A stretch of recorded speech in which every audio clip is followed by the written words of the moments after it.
good morning from Regency Furniture Stadium as the Southern Maryland Blue Crabs are looking for their 11th straight game as they take on the Lancaster Barnstormers in Game 3 of this 3-game series. It's Ladarius Clark to lead things off for the Barnstormers. Get strike one leads the count, no balls and one strike. We'll run through the lineups and the defensive alignment momentarily to both sides as the 0-1 pitch is upstairs away in the count, a ball and a strike on Ladarius Clark, who's in center field tonight. It'll be Clark, followed by Melvin Mercedes, Colton Schaefer, Kelly Dugan is the leader there as the Lancaster pitches out and is at 1-2. Grady Cordero bats fifth. He's a designated hitter. Former big leaguer Mark Zagunis in the sixth spot. Anderson Bruce bats seventh. Trace Laird is the 8-hitter as the 1-2 pitch is upstairs. The count is 4 and 2 strikes. On fourth, in right spot on the mound for the Barnstormers, Brent Teller. Blue Crabs send Mitchell Hansen out there. 2-2 pitch. Caught on a miss. Struck it out.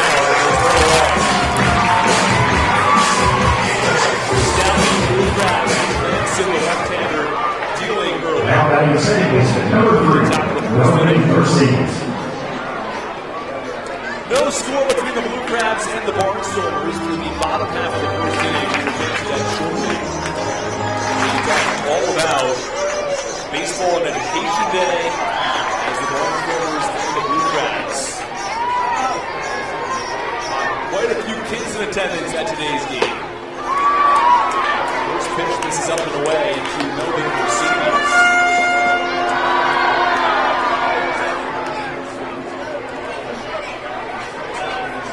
Mercedes followed by Colton Schaefer. He's playing second base today as the ball pitch is also outside. Now 2 balls and no strikes on Mercedes.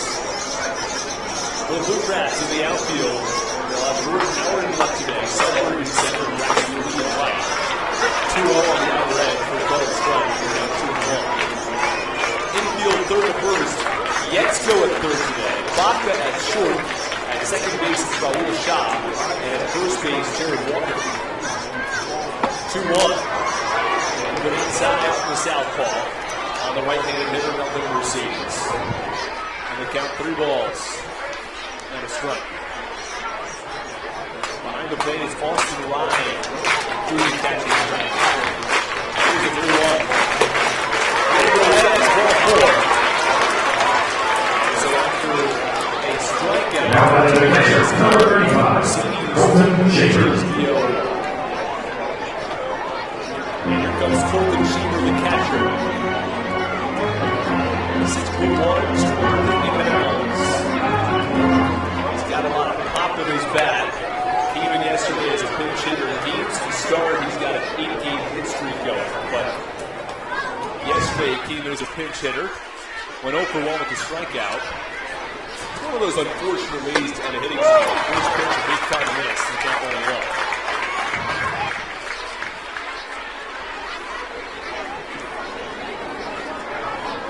No balls, 1 strike, 1 out. Top of the first inning, no score between the Blue Crabs and the Barnstormers. Crosses over first, and Mercedes quickly back to the bag.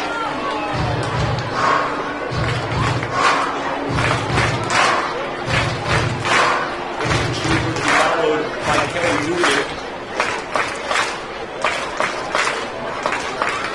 That's it. All being strangled by Mercedes. Crosses over again.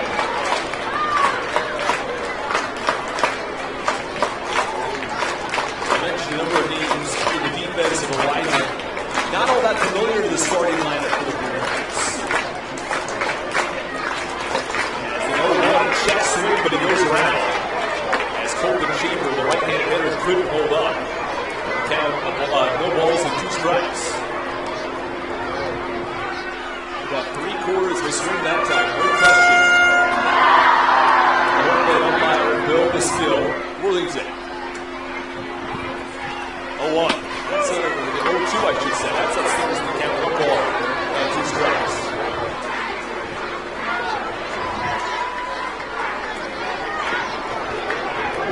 start today. Blue Crabs have baseball and education day. They're first 2:11 a.m. starts this year. The 1-2 is cut out and foul ball right inside the front.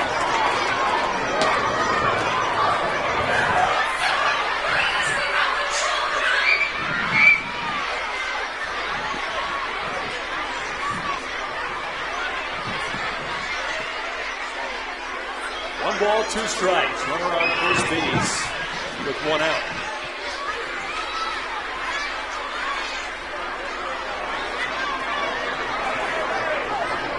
There's the pitch.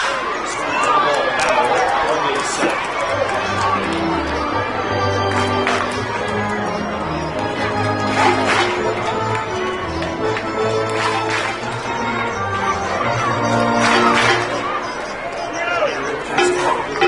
Apologize for some delays.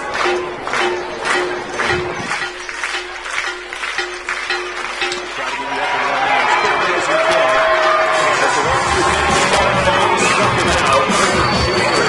Goes down the edge for him. So Lansing, you're back. As the cleanup hitter, Kelly Dooley digs in. Dooley playing first base tonight.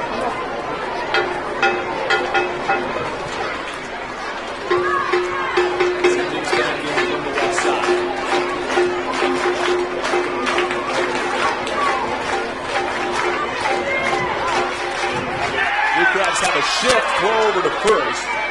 Sends Melvin Mercedes diving back to that. Gets their point runner of the shortstop.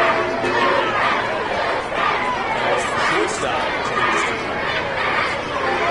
Bongo playing quickly behind the second base. Quite the shift. You don't see all of the shifts in the other. As the pitch, missed.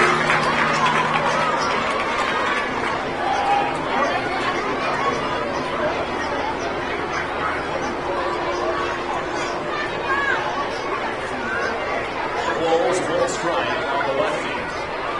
Runner on first base, 2 outs. That's it ready. Crosses back over to first base.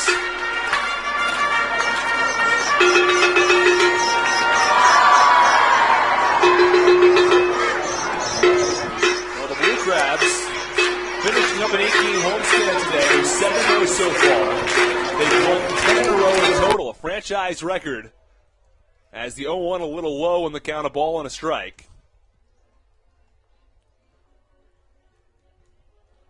With 2 outs here on the top of the first.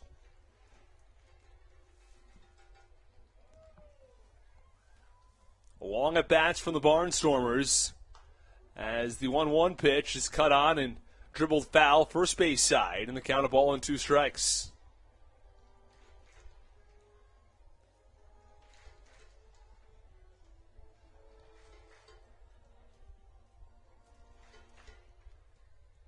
Kelly Dugan digs back in. Mitchell Lamson, former pitcher of the year, as the 1-2 pitch misses over in the American Association.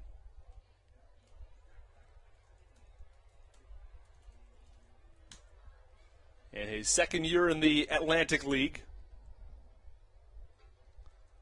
was back in 2017, or 2019, I should say, actually, as the 1-2 pitch just a little outside, and the count now 2-2. In Winnipeg, he had a 3.11 ERA and a 13-4 record in the 2019 season. Played briefly with the Blue Crabs back in 2019 and has rejoined them here in 2022. 2-2 pitch from Lamson.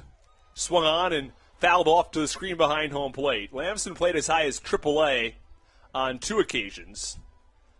Played for the Gwinnett Braves, the AAA affiliate of Atlanta, in 2015. And played in Colorado Springs in 2016.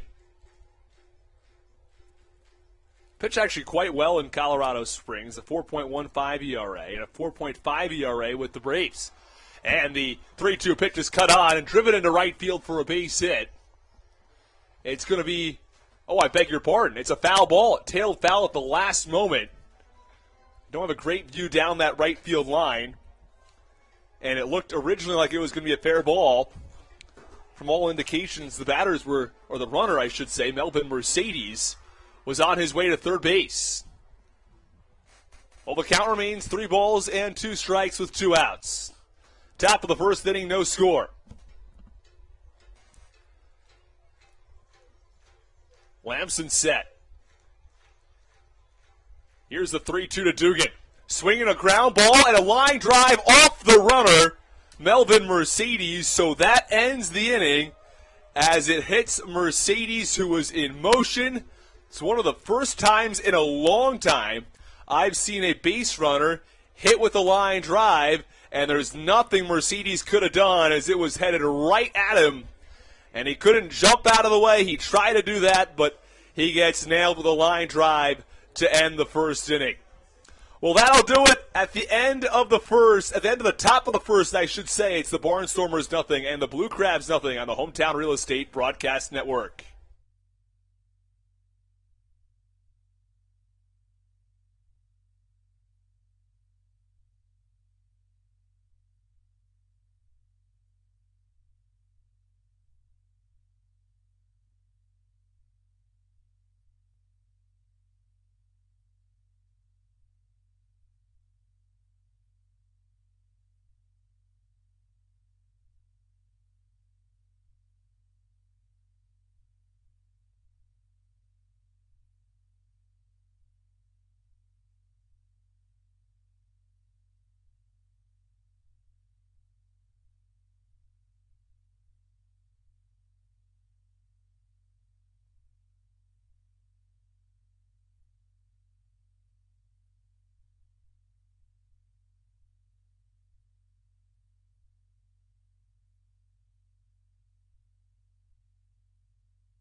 Bottom half of the first inning from the Reagan Waldorf Regency Furniture Stadium.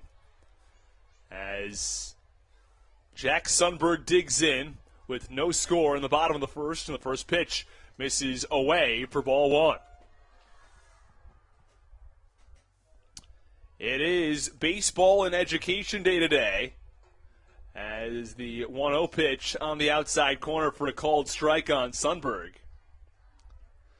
So we're going to run throughout the day at least, a number of educationally related trivia questions for just our viewers as the 1-0 pitch, or the 1-1 I should say, is cut on and missed. Now the count of ball and 2 strikes.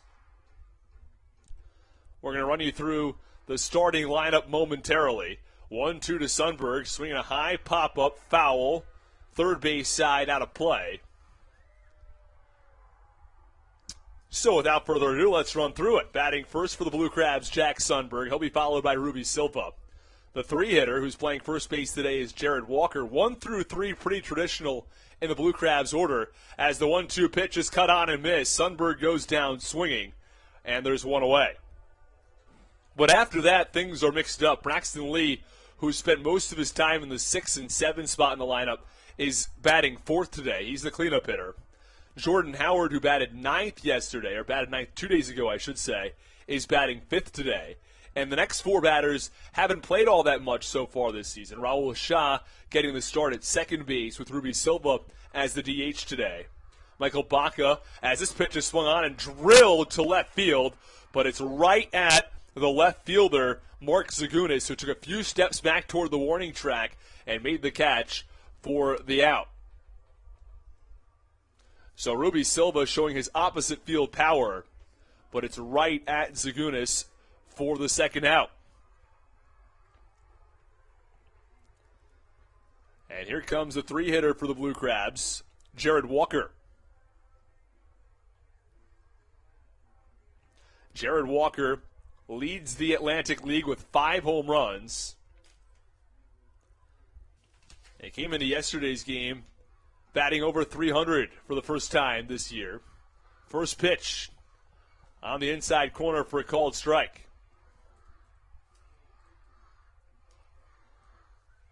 Well, on the mound today for Lancaster is Brent Teller.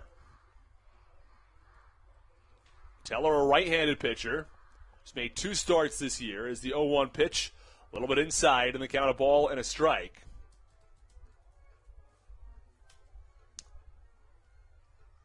Brent Teller, 25 years old, out of Miami, Florida. As the 1-1 pitch is low in the dirt, and the count, 2 balls and a strike. Pitched at Sacred Heart for 4 years, 5 years actually, through the 2020 season. Played in the Northwoods League, played in the Cape Cod League, played in the NECBL. And this pitch swung on and grounded softly over to second base. Melvin Mercedes tossed to first, and that'll do it. We're finished with an inning of play here from the Reg in Waldorf. Still no score between the Barnstormers and the Blue Crabs. We'll have more when we come back on the Hometown Real Estate Broadcast Network.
And you're listening to the Hometown Real Estate Broadcast Network.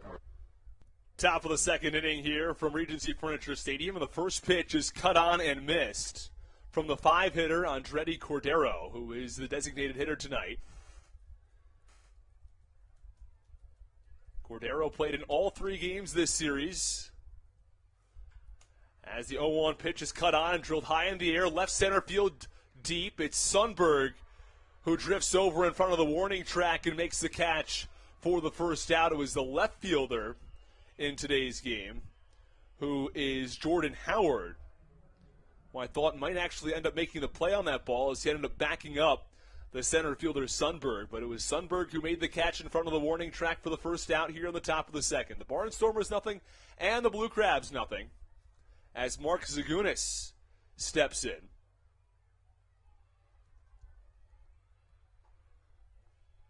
And the first pitch, a called strike on a breaking ball on Zagunis in the count 0-1.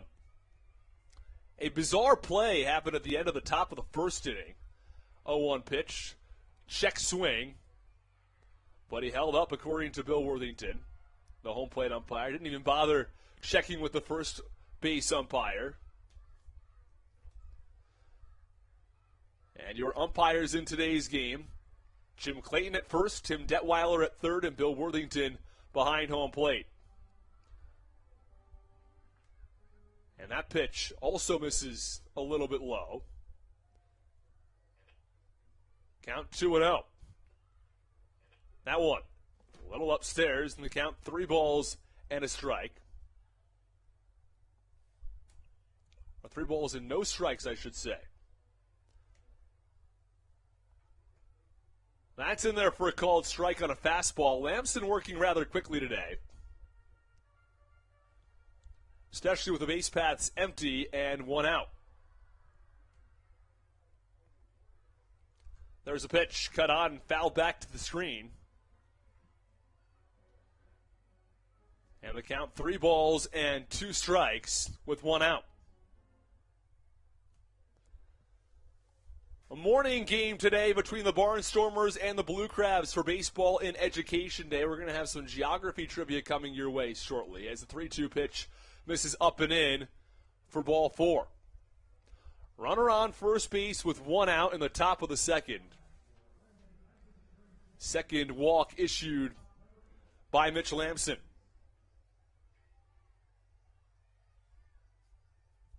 Oh, well, get this. Kelly Dugan gets credited with a base hit for hitting his runner, which was Melvin Mercedes. Now, I did not know that was the rule, that it was credited as a hit. As the pitch misses a little bit up and in on the 7-hitter Anderson Felice.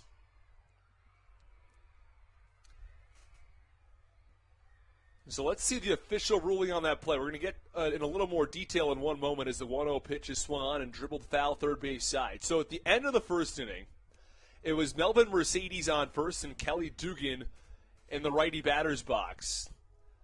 And Dugan swung and lined a ball right at Melvin Mercedes, and he hit him between first and second base. And if a runner is hit with a batted ball, the runner's out. So it ended the inning with the 3rd out, but it went down as a base hit for Kelly Dugan. 1-1 pitch. It's away in the count, 2 balls and a strike on Anderson Felice. So the official ruling is that it's a single on a line drive, but Melvin Mercedes out at second, hit with a batted ball. And it goes down as an out by the second baseman unassisted. But I did not know that was officially a hit. So the count, 2 balls and 1 strike. The lone hit in this game recorded an out. Not every day you see that.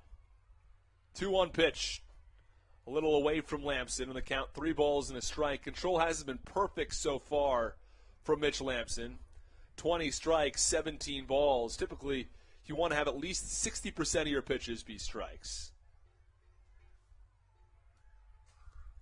No score on the top of the second. 3-1 count on Felice, and that's ball 4. Back-to-back walks issued now from Mitch Lamson.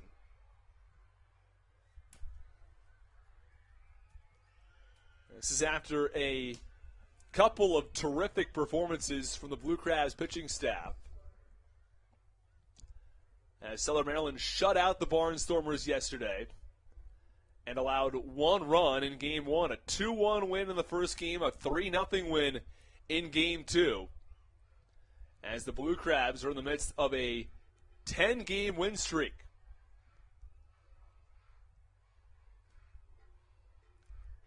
Zagunis from second, Felice from first. Here's Trace Lair, who bats from the left side and takes a called strike on the outer half. No balls and 1 strike, 1 out in the top of the second inning.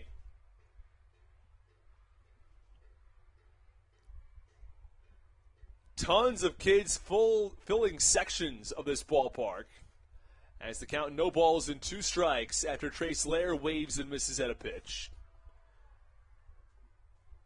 I mean, the place is as packed as I've seen it this year. It's always fun for the kids at some of these schools to come out to these games, and not every day get to go to a baseball game with all your friends. 0-2 pitch, swinging a line drive, first base line foul over toward the Barnstormers bullpen. And the count remains no balls and 2 strikes. Well, let's get to some of our geography. I was sort of teasing it earlier in this one. Let's jump right on in. So, our first question is going to be about the location of certain countries. Okay, so we talked about this one yesterday with some of our dog trivia. Our first country that we'll ask our fans about is, where is Papua New Guinea? 0-2 pitch is swung on and dribbled foul behind home plate. So some geography for some of our fans out there who might be listening today on Baseball and Education Day. So where is Papua New Guinea? We were talking about that on Dog Day yesterday. Which countries is it close to? What does it border? That's our first question. As we'll get you the answer to that question in the bottom of the second inning as the 0-2 pitch a little low and away on Trace Lair. Count 1 ball and 2 strikes on the lefty hitter. No score between the Barnstormers and the Blue Crabs on Baseball and Education Day. Top of the second inning, runners on first and second as Mitch Lampson has now walked 3 batters in this game. And the 1-2, low and in the dirt, and the count 2 balls and 2 strikes. Mitch Lampson has now thrown 44 pitches through just an inning and a third. 24 strikes, 20 balls, and the concern for the Blue Crabs today is about the bullpen. And it's not usually a concern. Usually, it's the strong point for the Blue Crabs. But Briseño's gone 2 days in a row. Latos has gone 2 days in a row. You'd have to imagine both are not going to be available today. 2-2. Swinging a ground ball to short. Could be 2. Flip to second for 1. Back on to first. Not in time. As Walker dropped the ball, it was the first base umpire, Jim Clayton, who was about to call him out. He looked way safe on that play either way. Trace Lair did. But it looked like the first base umpire, Jim Clayton, was about to call him safe, or out, I beg your pardon, until Jared Walker dropped the ball. So there are runners on first and third with 2 outs in the top of the second. So it goes down as a fielder's choice. Zagunis to third, and Lair at first for the 9-hitter, Devon Torrance. First pitch, a little away, and the count, a ball and no strikes on the right-handed hitter. Top of the second inning. From beautiful Waldorf, a bit of a cloudy day, but not too hot, mid-60s. Couldn't ask for a better day for baseball and education. Any of our fans listened and heard our trivia question earlier in the inning, we're doing some geography for Baseball and Education Day, asking about certain countries. We're going to get into some other countries where baseball is quite popular a little later on, as the 1-0 pitch is a called strike and the count a ball and a strike. The first question is, where is Papua New Guinea? We were talking about this country yesterday on Dog Day because there's some species of dogs in Papua New Guinea, as the 1-1 pitch is cut on and missed and the count 1-2. We'll try to get you some themed trivia questions as much as we can for some of our different days here at the ballpark. Runners on the corners, 2 outs. Lampson ahead in the count, 1-2, trying to get out of the second inning. Here's the pitch. Check swing. I believe it actually hit the bat of Devon Torrance. So the count's going to remain a ball and 2 strikes with 2 outs here in the top of the second. We apologize for any delays and updates on the scoreboard today.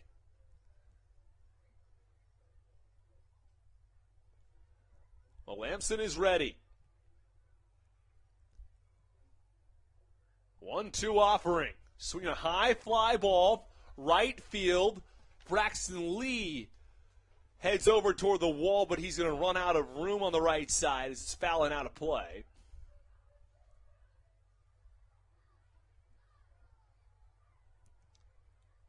One ball and 2 strikes. The count remains the 9-hitter Devon Torrance.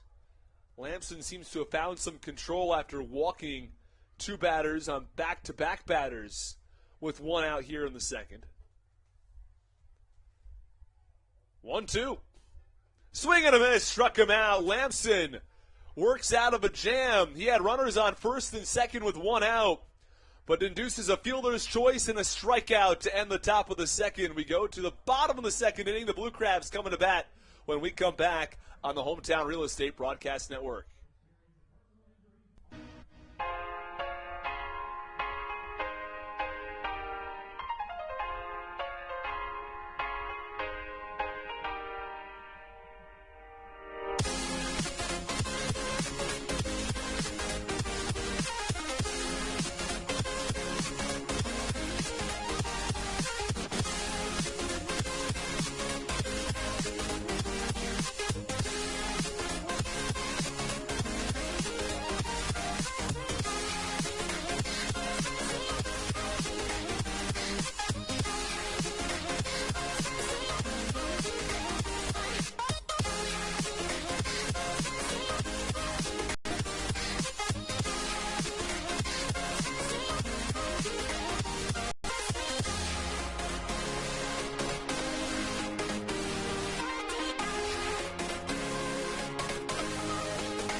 Listening to the Hometown Real Estate Broadcast Network.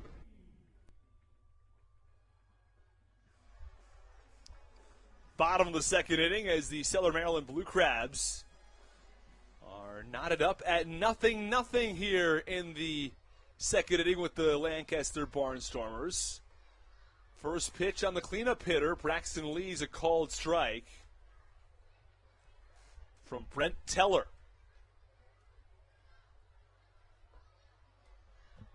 And the 0-1 a little bit low, and the count a ball and a strike on Teller.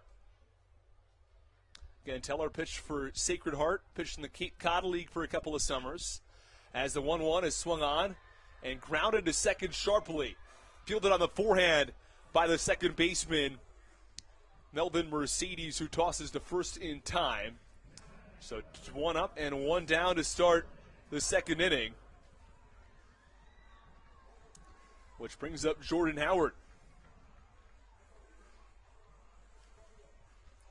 Well, Brent Teller has retired the first 4 Blue Crabs in order.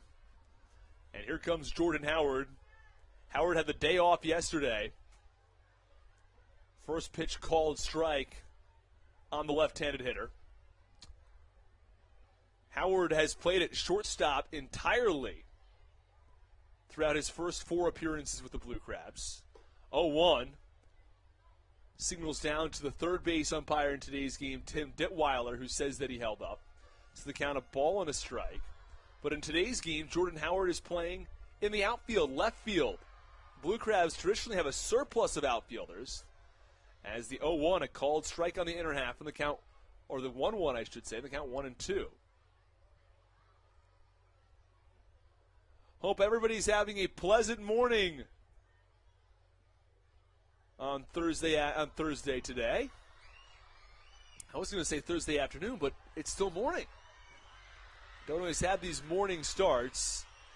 As the 1-1 is cut on and popped up foul on the third base side, out of play. 1 ball, 2 strikes, 1 out. Here's the pitch. A little bit inside on Howard. And the count 2 balls and 2 strikes from Brent Teller, right-handed pitcher. Also played with Rutgers back in 2021. The 2-2 is swung on, hit high in the air, right field foul. As it tails into the seats and out of play. Here at beautiful Regency Furniture Stadium, the home of the Southern Maryland Blue Crabs.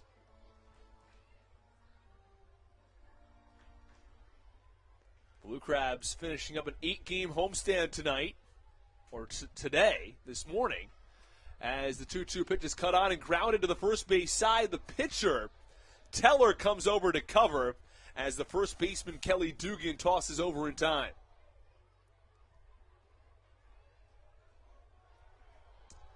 And now we've got a bit of a disagreement as the left fielder, Jordan Howard, having a bit of a scuffle with the pitcher, Brent Teller, and the first baseman, Kelly Dugan. Both benches have cleared.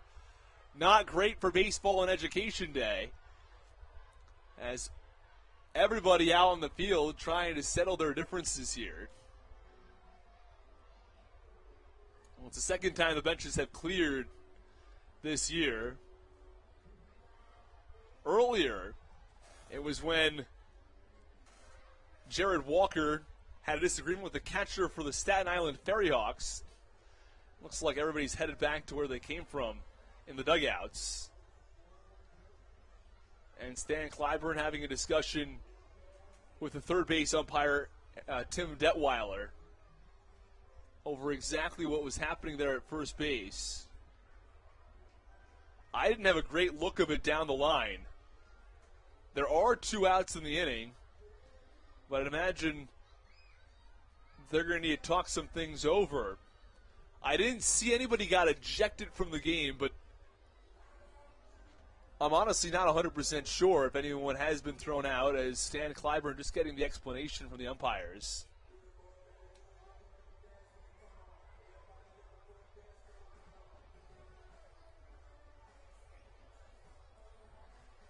And 2 outs now in the top of the second inning. And the umpires seem as though they're ready to play some more baseball here. Or at least maybe umpires some more baseball, I should say. Third base umpire Tim Detweiler having a conversation with the third baseman for the Barnstormers, Trace Lair.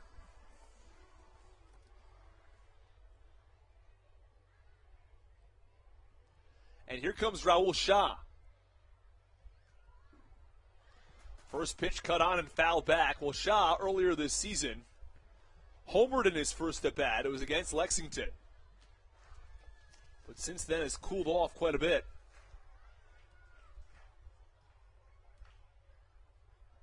Shah just 1 for 8 on the year. His only hit was the home run. As the 0-1 pitch, a called strike, and the count 0-2.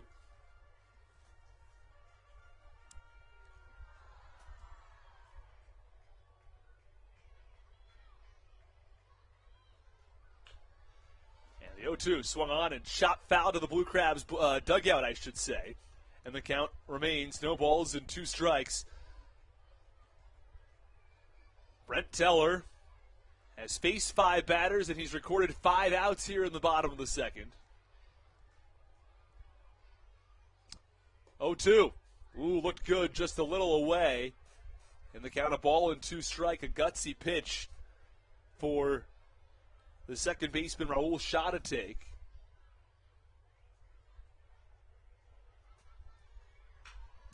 One-two pitch, swinging a ground ball over to short. Gobbled up by the shortstop, Felice. Tosses over to first in time for the final out. Another 1-2-3 inning for Brent Teller. At the end of 2, it's the Blue Crabs nothing and the Barnstormers nothing. Stick with us on the Hometown Real Estate Broadcast Network.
This is Matt Hibbert, and you're listening to the Hometown Real Estate Broadcast Network.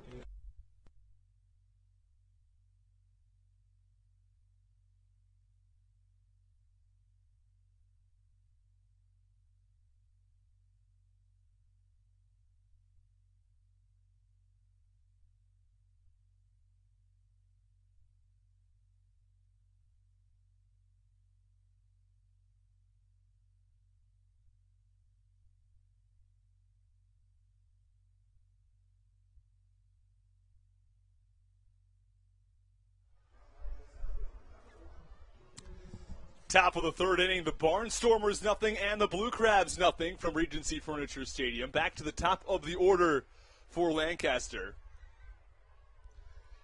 As the Barnstormers send 1, 2, and 3, Ladarius Clark, Melvin Mercedes, and Colton Shaver to the plate.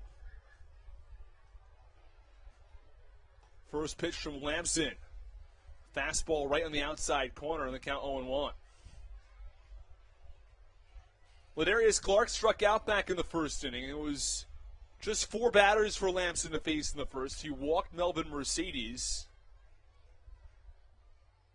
As the 0-1 pitch, a little bit inside in the count, 1 ball and 1 strike on the righty. 1-1 pitch, swung on, a line drive into left center field. It's a base hit. It's the center fielder, Jack Sundberg, quickly over to throw to second, and it's in time to get Ladarius Clark. Clark tried to get 2. Sundberg was there quickly and threw the ball into second base in time to get Ladarius Clark, who was a little greedy, going for a leadoff double. And there's a first out for Mitch Lamson, and one of the less traditional ways, but an outfield assist. It's the first out in the top of the third. Well, his defender's helping him out after a single from Ladarius Clark, getting a little greedy, trying to make that a double. 1 away in the top of the third. Barnstormers and Blue Crabs. 0-0 is the first pitch, a called strike on Melvin Mercedes.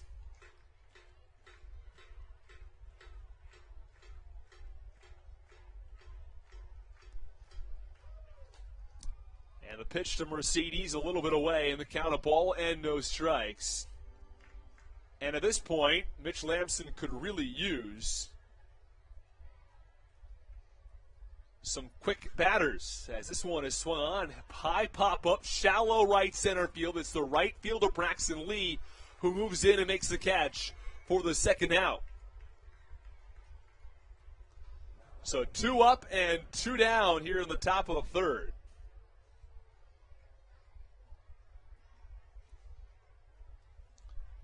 And more importantly for Mitch Lamson, 2 quick outs. Base paths empty for Colton Shaver, the catcher in tonight's game, who wears 35. And the first pitch swing, high fly ball, deep center field. It sends Lamson, I beg your pardon, it sends Sundberg all the way back to the warning track in front of the wall, where he makes the catch for the final out. Well, Lamson retires the Lancaster Barnstormers in order 1, 2, 3. It took just 7 pitches to complete that inning. At the end of 2.5 innings of play, no score from the Reg in Waldorf. Stick with us on the Hometown Real Estate Broadcast Network.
This is Jack Sundberg, and you're listening to the Hometown Real Estate Broadcast Network. Well, you just heard from Jack Sundberg moments ago. The Blue Crabs will need to muster a base runner if Jack Sundberg is going to come to the plate here in the inning. He is due up fourth, and the Blue Crabs have not gotten a base runner yet off of the starting pitcher from the Barnstormers, Brent Teller. 6 up and 6 down from the right-hander. And Teller came into this game having struggled to start the year. His ERA now down at 9.72, but to start the game was up over 12. First pitch low for ball one on Michael Baca. The count 1 ball and no strikes.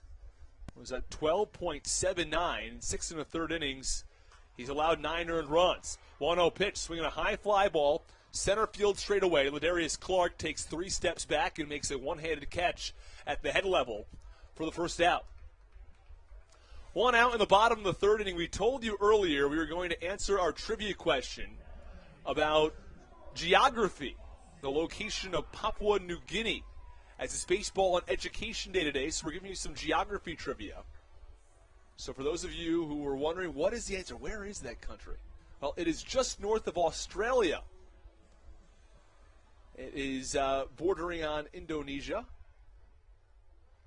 So it's one of those islands down in the Pacific Ocean, just north of Australia. First pitch a called strike, and the count 0-1. We'll have some more baseball-related geography trivia questions coming your way later in the broadcast. For Baseball and Education Day, 0-1 pitch up and in, and the count a ball and a strike on Austin Rye, who is the 8-hitter in the Southern Maryland order. Austin Rye, so far on the season, has just 1 hit. He is 1 for 9, drove in an RBI against the Wild Health Genomes in Game 3 of that series. As the 1-1 pitch now to Rye, runs inside, and the count 2 balls and a strike on the righty. Base paths empty, 1 out, bottom of the 3rd inning. First 7 batters retired in the Blue Crabs order. Here's the 2-1. Swinging a line drive, right center field. This one's going to drop, and it splits the gap. Rye goes all the way to second base with a leadoff double as the right fielder Torrance and the center fielder, the right fielder Torrance and the center fielder Clark converged on that ball. Neither one of them made a play, and it got by both of them. Rolled all the way toward the wall. It was an easy stand-up double from Austin Rye with 1 out in the 3rd inning. So after the first 7 batters are sent down in order, it's the 8-hitter Austin Rye who doubles, and a runner on second with 1 out, and here comes Ian Yetzko, who has not had an at-bat in about 2 weeks. It was the season opener against the Lexington Legends the last time he stepped in. And the first pitch is cut on and fouled off right field side, and the count 0-1.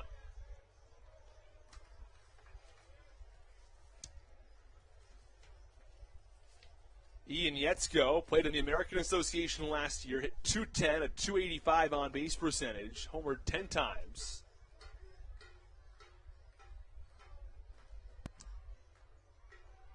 Oh, 1 to Yetzko. That's away, and the count 1 ball and 1 strike.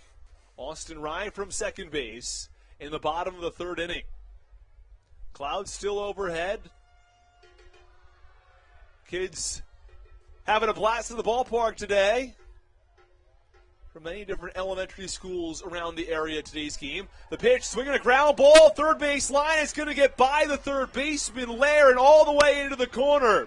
Yetzko with an RBI double, and the Blue Crabs have a 1-0 lead here in the 3rd inning. I beg your pardon. My gosh, the Blue Crabs have struck first, though, in the 3rd, as Ian Yetzko has an RBI double. He is 2 for 2 on the season. Good for a 1,000 batting average. Didn't have an at-bat in 2 weeks, but he makes this one count as the Blue Crabs have a 1-0 lead here in the 3rd. Back-to-back doubles for Southern Maryland. Austin Rye came around and scored. Ian Yetzko into second base. And it's a first pitch called strike for Jack Sundberg. Well, the Blue Crabs were going to need other players to step up, with almost everyone in this lineup batting or hitting when they normally wouldn't. I mean, Jared Walker, Ruby Silva, and Jack Sundberg, the only three everyday players in this lineup for the Blue Crabs, as the first pitch is upstairs, or I beg your pardon, the second pitch is upstairs for a ball on Sundberg.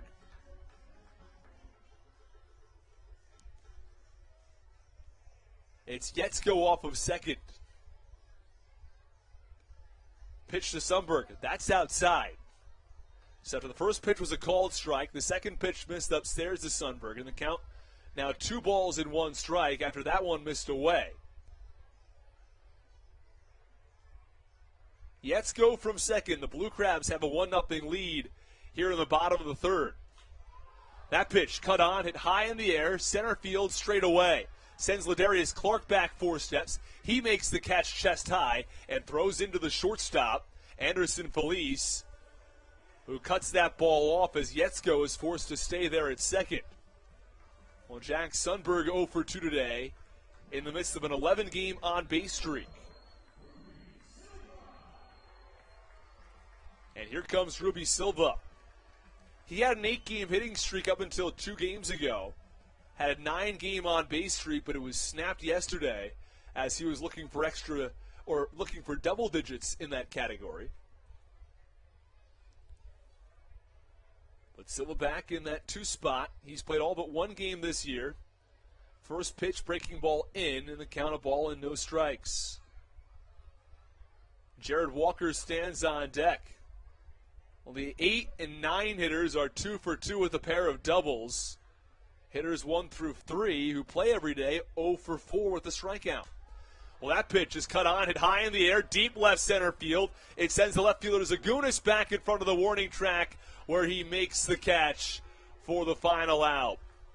Well, the Blue Crabs strand 1 but score 1 and lead this game 1-0 at the end of 3 innings of play.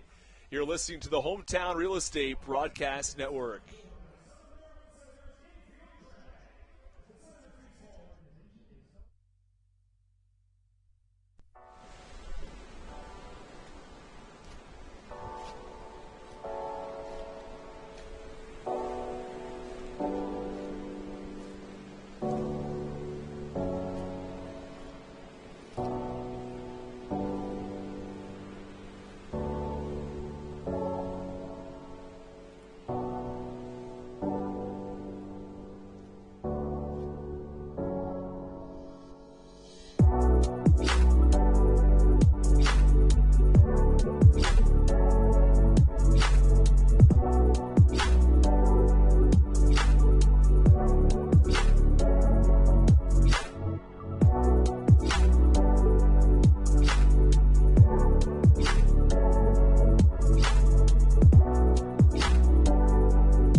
Top of the 4th inning, first pitch on the leadoff hitter here in the fourth inning. Kelly Dugan in there for a called strike. Kelly Dugan bats from the left side. It's 1-0 Blue Crabs. Breaking ball on the 0-1 pitch upstairs. And the count 1-1 strike. Well, Mitch Lamson now has gone 3 innings of work. He's thrown 58 pitches. Here's the 1-1. That's low and away, and the count 2-1 strike on the lefty Dugan. Mitch Lamson, a southpaw. 3 Blue Crabs starting pitchers are left-handers. We saw Denson Hall yesterday, Mitch Lamson today, and Mackenzie Mills as well. The 2-1 pitch is swung on and grounded over to shortstop. Michael Baca, who was shifted over to the first base side of second, who corrals it and throws to first in time for the first out.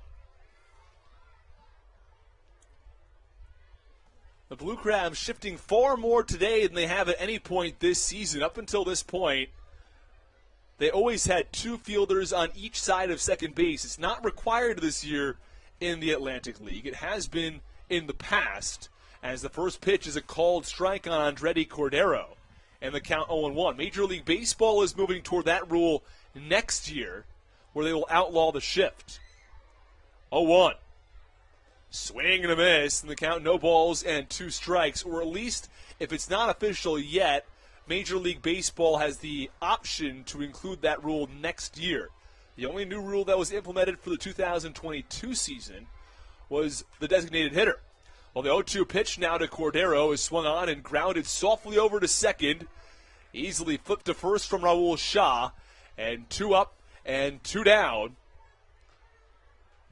in the top of the fourth inning. So Mitch Lamson, who threw 50 pitches, I should say, through the first 2 innings, has had a very quick third inning and 2 very fast outs here in the fourth as well. A total of 6 pitches to retire the first 2 batters here in the fourth.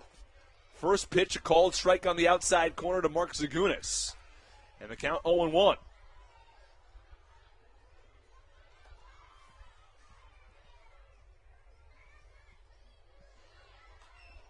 That pitch cut on and high pop-up foul.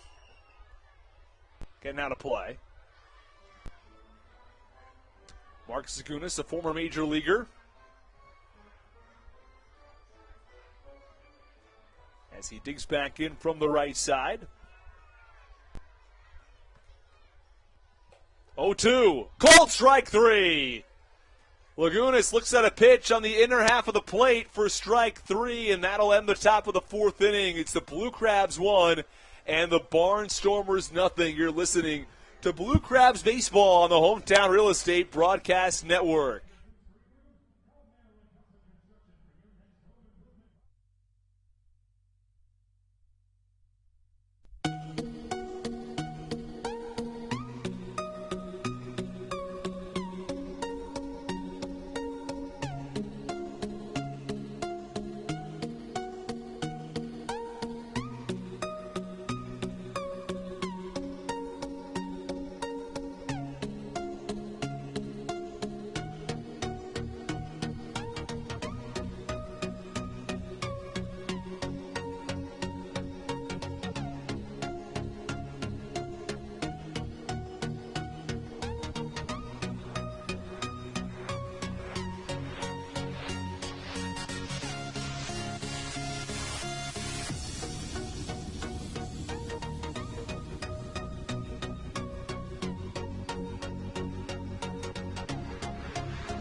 This is Raul Shah, and you're listening to the Hometown Real Estate Broadcast Network.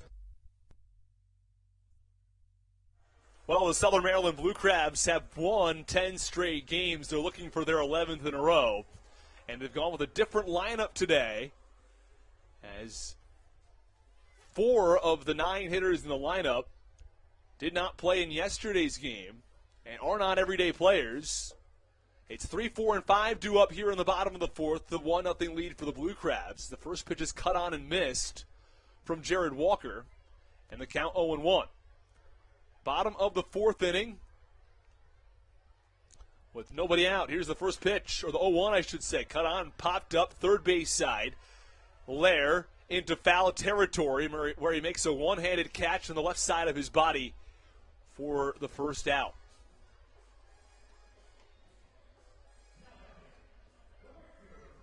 Brent Teller is now gone 3 1/3 innings of work. He's allowed 1 run on 2 hits. His control's been very good.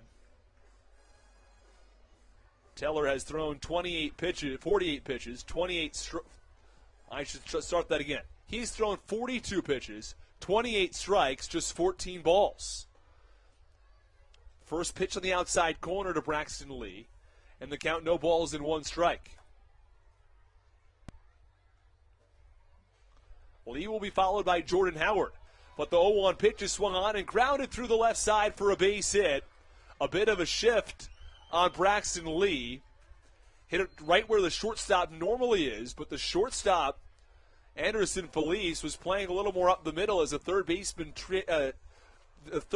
Lair was over in the third base shortstop hole, and neither one of them was able to get that ball, as there's now a runner on first base with 1 out, as Lee singles and is aboard.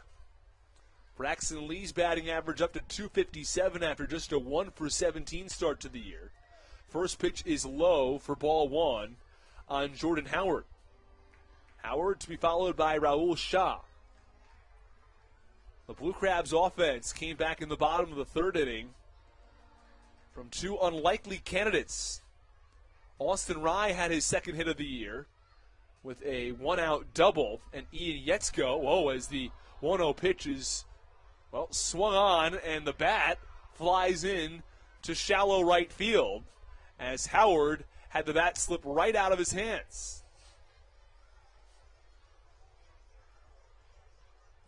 Well, it's Joe Walsh who's going to bring him the bat back,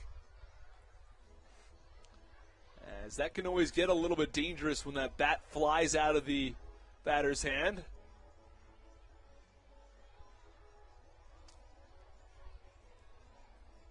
Well, Howard will try to get a little bit of pine tar on that bat, a bit of a better grip, so it doesn't fly out of his hands once more. Runner on first base, 1 out. Count a ball and a strike as Howard digs that back left foot into the lefty batter's box and awaits the pitch from Teller. Counts a ball and a strike. Maybe you get an extra strike for losing the bat. That pitch swung on, drilled high in the air, deep right center field. Torrance back into the warning track in front of the wall where he makes a one-handed catch just 3 feet shy of the wall in right field. Well, Jordan Howard gave that ball a ride to the right side, but not quite enough for a 2-run home run that would have given the Blue Crabs a healthy lead and a good chance at their 11th straight win. Right now, they're stuck at 10 wins in a row. They have a 1-0 lead, though, in the fourth inning. After losing the first game of the season, the Blue Crabs won the next 3 against Lexington, won a pair at home against Staten Island, swept the Genomes, and have won the first 2 games against the Barnstormers. First pitch, a called strike on Raul Shah, who bats from the right side. Shah playing second base today. He's 1 for 10 on the year. His lone hit was a home run, though. 0-1. Oh, big wave and a miss, and a pitch that was well out of the zone as Raul Shah chased the pitch outside. Count, no balls and 2 strikes, 2 outs in the bottom of the fourth inning. Runner on first base for Southern Maryland, after Braxton Lee singled with one away. Here's the 0-2. Swinging a topper foul toward the Blue Crabs dugout.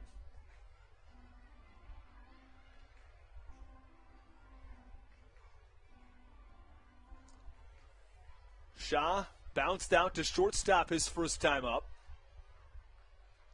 Blue Crabs only have 3 hits so far today. 1 from Lee, 1 from Ryan, an RBI double from Ian Yetzko. 0-2, swinging a line drive, center field, it drops for a base hit. Just the second hit of the year from Raul Shaw. It's a single up the middle, and there are runners on first and second with 2 outs. And here comes Michael Baca. Baca did play in yesterday's game. He's been in and out of the lineup as well. A very good defensive shortstop. But he's hitting just .115 this season. And we've seen him put up good games. He had a good year last year, all things considered. So he hit .259. First pitch to Baca, misses away for ball 1. And Baca's had good games this year as well. Been inconsistent, though, has been sort of the issue for Baca.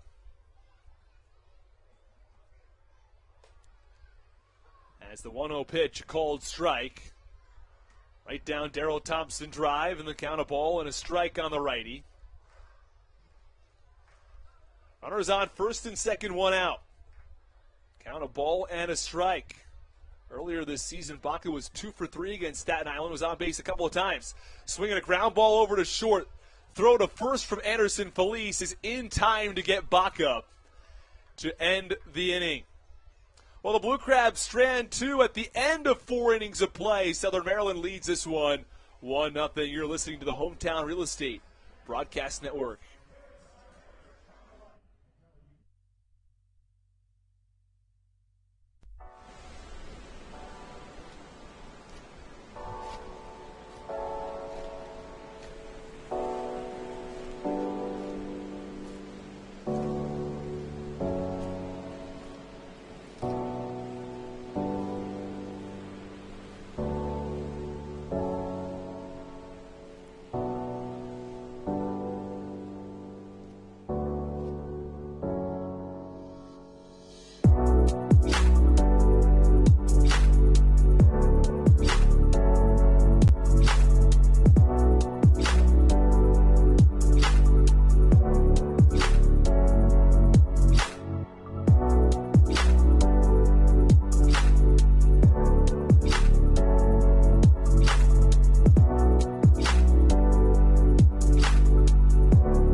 This is Darryl Thompson, and you're listening to the Hometown Real Estate Broadcast Network.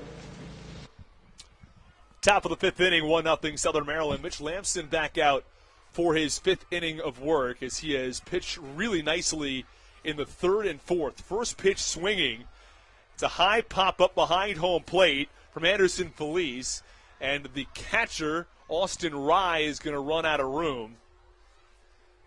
So he chased that ball all the way to the screen, nearly got to it, but just out of his reach. And the count, no balls and 1 strike on Anderson Felice. Lamson had 50 pitches through the first 2 innings, and it's taken just 18 pitches in the 3rd and 4th innings combined. Here's the 0-1 to Feliz, who bats from the right side. It's a fastball away, and the count a ball and a strike on the righty.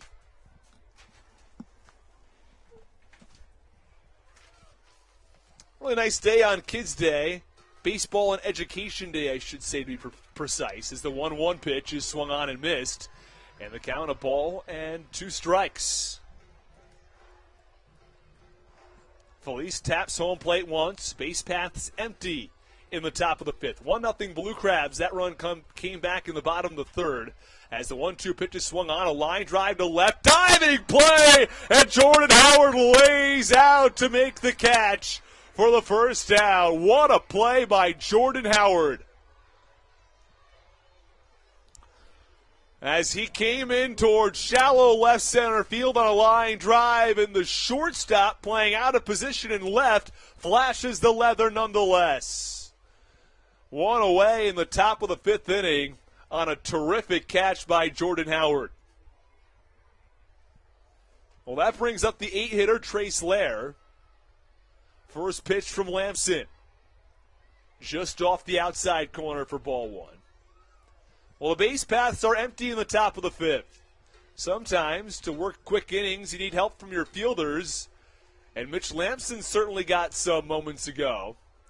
As the 1-0, a called strike from the home plate umpire, Bill, the Skill, Worthington.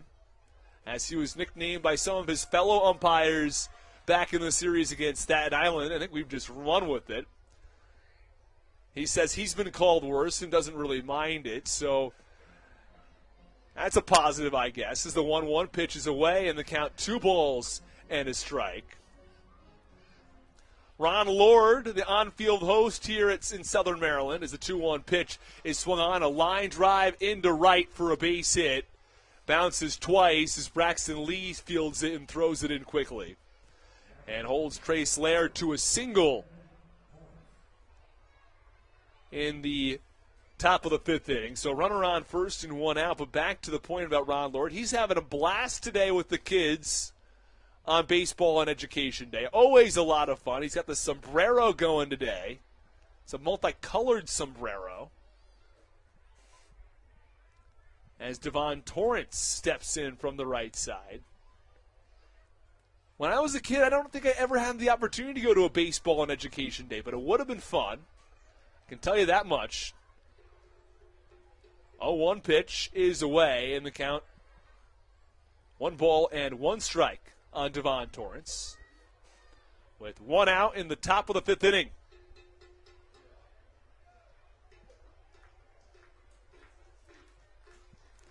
Here's the 1-1. It's a called strike in the count, a ball and 2 strikes. Torrance hits from the right side.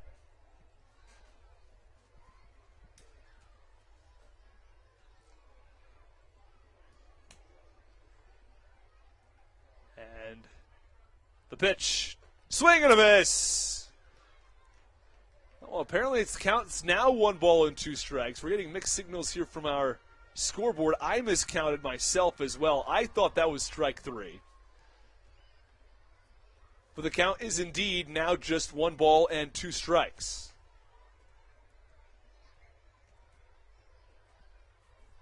Here's the pitch. Now it's a swing and a miss for strike 3. Well, Lamson gets the strikeout this time in the top of the 5th. And there are 2 away. Back to the top of the order for the Lancaster Barnstormers as Ladorius Clark digs in.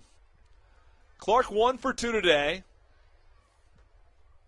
Struck out in the first. He singled back in the 3rd inning, but was thrown out trying to extend that single into a double. Lair with a very short lead over at first. First pitch, breaking ball, and Clark way out in front of it in the count 0-1. Top of the 5th inning, Blue Crabs have a 1-0 lead over the Barnstormers. Is the count no balls and 1 strike on Clark.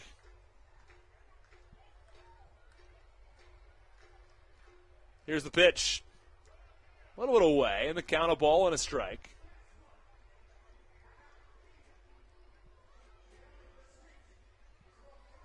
So the count 1-1 on the righty with 2 away.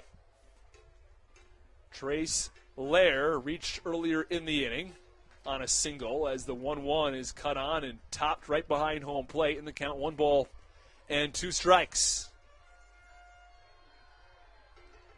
3 hits in the day for Lancaster, and to be completely honest, one of those hits really wasn't a hit, as the cleanup hitter, Kelly Dugan, or I beg your pardon, it was Kelly Dugan, hit Melvin Mercedes to end the first inning.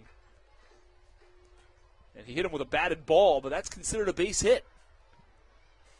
1-2, that's away, and the count 2 balls and 2 strikes. I've never heard that before, where one of the base runners gets hit with the ball, and it's a single, and an unassisted is the official ruling. The count 2 balls and 2 strikes on the right-handed hitter. On the right-handed hitter, Ladorius Clark. The pitch swung on, a line drive right back up the middle for a base hit.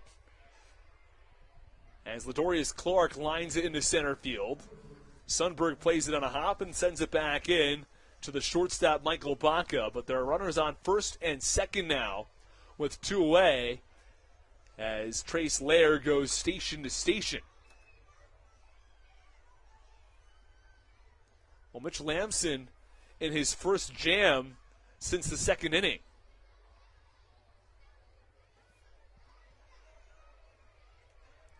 He had a 1-2-3 inning in both the third and the fourth.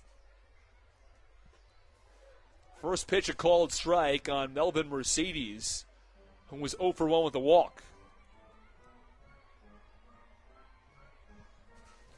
4 hits for the Barnstormers, 4 hits for the Blue Crabs, but Southern Maryland has the all-important lead, 1-0, in another low-scoring game. 0-1. Right at the knees for a called strike. And the count, no balls and 2 strikes on Melvin Mercedes. Trace Lair from second. Ladorius Clark from first. With 2 away in the top of the 5th. Here's the 0-2 pitch. That's upstairs in the count 1-2. The Blue Crabs scored the only run back in the third after Austin Rye, the 8-hitter, doubled, and Ian Yetzko, the next batter, the 9-hitter, doubled him in. Each of them have a total of 2 hits on the season. And Yetzko didn't have an at-bat in almost 2 weeks. Well, the 1-2 pitch to Mercedes, swung on, ground ball to shortstop, throw to first after Michael Baca bobbled it, is not in time.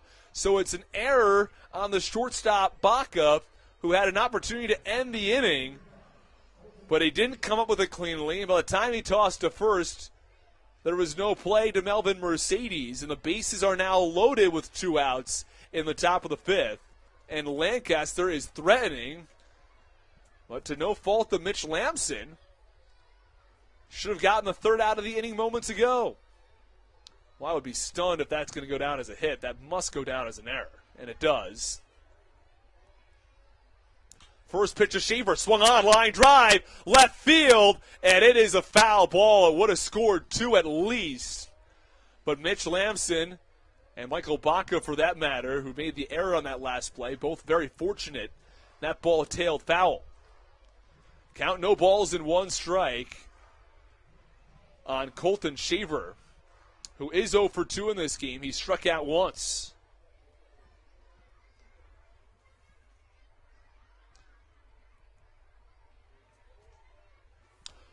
Trace Lair singled, Clark singled, and Melvin Mercedes reached on an error. That's how the bases are loaded here in the top of the 5th with 2 outs.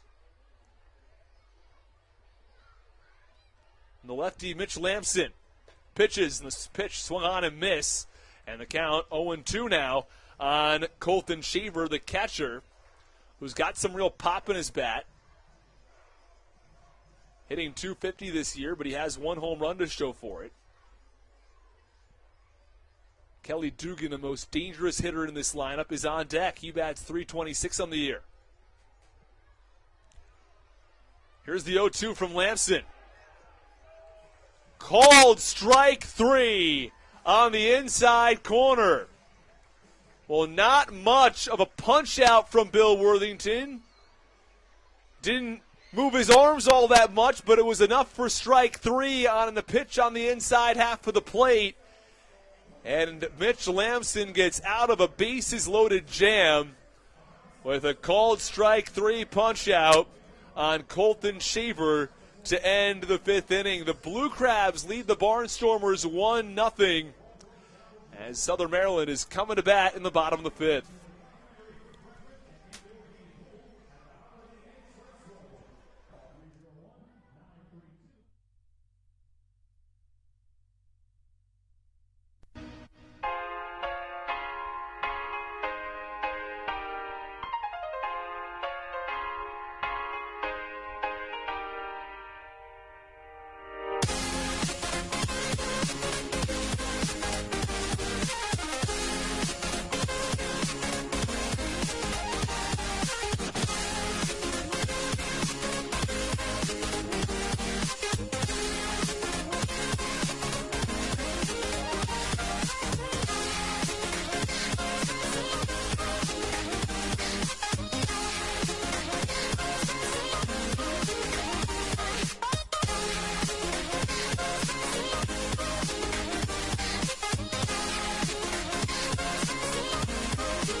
This is Ryan Haug, and you're listening to the Hometown Real Estate Broadcast Network. Bottom of the 5th inning, the Blue Crabs have a 1-0 lead over the Barnstormers. 8-9-1 due up in the inning, and that's who did all the damage in the 3rd to provide the Blue Crabs with the lone run of the game. First pitch misses low and away to Austin Rye, the catcher. The count of ball and no strikes.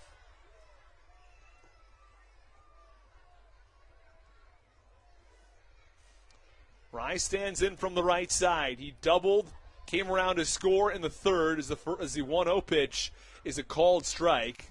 And the count 1-1 strike on the righty. Halfway done here at the Reg in Waldorf.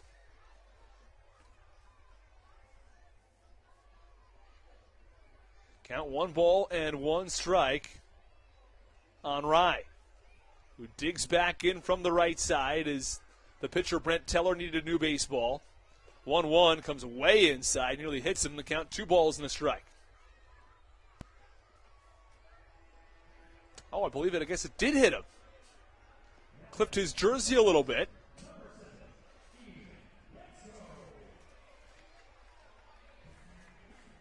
And so Austin Rye is aboard the hit by pitch.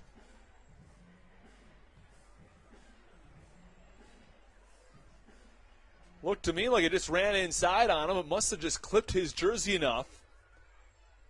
And there's a runner on first base and no outs as Ian Yetzko comes to the plate. First pitch called strike on the inner half from the count 0-1. Again, last year Yetzko hit .210 in the American Association, but so far this year, the right-handed hitter is 2 for 2.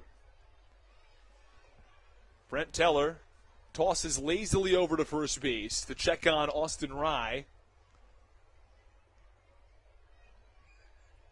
Yetzko had a base hit against Lexington in the opening series and has an RBI double today. 0-1 pitch on the outer half, and all of a sudden, it's Brent Teller who has an 0-2 count on Ian Yetzko. Yetzko's batting average on the year, 1,000, 2 for 2. The OPS, 2,500. Record-setting numbers for the right-hander. 0-2 pitch, a big wave and a miss. Now 2 for 3 on the year. As the pitch, enough for the first out for Brent Teller, as there's one away in the bottom of the 5th inning, and it's the top of the order due up for Southern Maryland.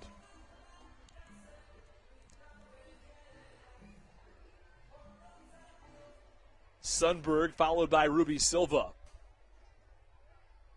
So Teller retires Ian Yetzko on 3 pitches. Austin Rye off of first base. And the first pitch to Jack Sundberg, a called strike. Letter high. And the count 0-1. One away, bottom of the 5th inning. From the Reg in Waldorf, the two teams have combined for just 1 run. The Blue Crabs scored that run way back in the 3rd. As the 0-1 pitch, a little bit upstairs as Sundberg managed to check his swing. Motion down to the third base umpire in tonight's contest, Tim Detweiler, who's standing on the first base side of second, who motioned that he did not go around. 1-1 delivery. Sundberg squares around to bunt and bunts foul third base line.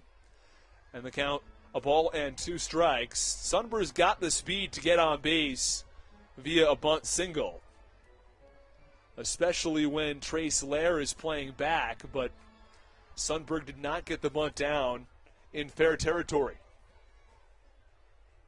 Base paths empty, 1 out. Count 1 ball and 2 strikes on Sundberg. Teller the offering, 1-2 away, in the count 2 balls and 2 strikes. Sundberg had a pair of walks yesterday and has reached safely in 11 consecutive games. It's the longest active streak for the Blue Crabs. 2-2. That's a called strike 3. I'm about to say low and in, but Bill the Skill Worthington punches out Jack Sundberg. And to put it lightly, Worthington does not have an emphatic strike 3 motion. Very measured, very mild, if you will. I umpired Little League back in the day, and my punch-out was more emphatic than Bill Worthington's. The first pitch, looping curveball, little outside, and the count 1-0. I thought that pitch was going to be called inside on Sundberg. Nonetheless, there are 2 away in the bottom of the 5th inning. Runner on first base, that's Austin Rye. He reached via a hit-by pitch earlier in the inning. 1-0 offering to Ruby Silva, a called strike at the belt, and the count now a ball and a strike on the lefty.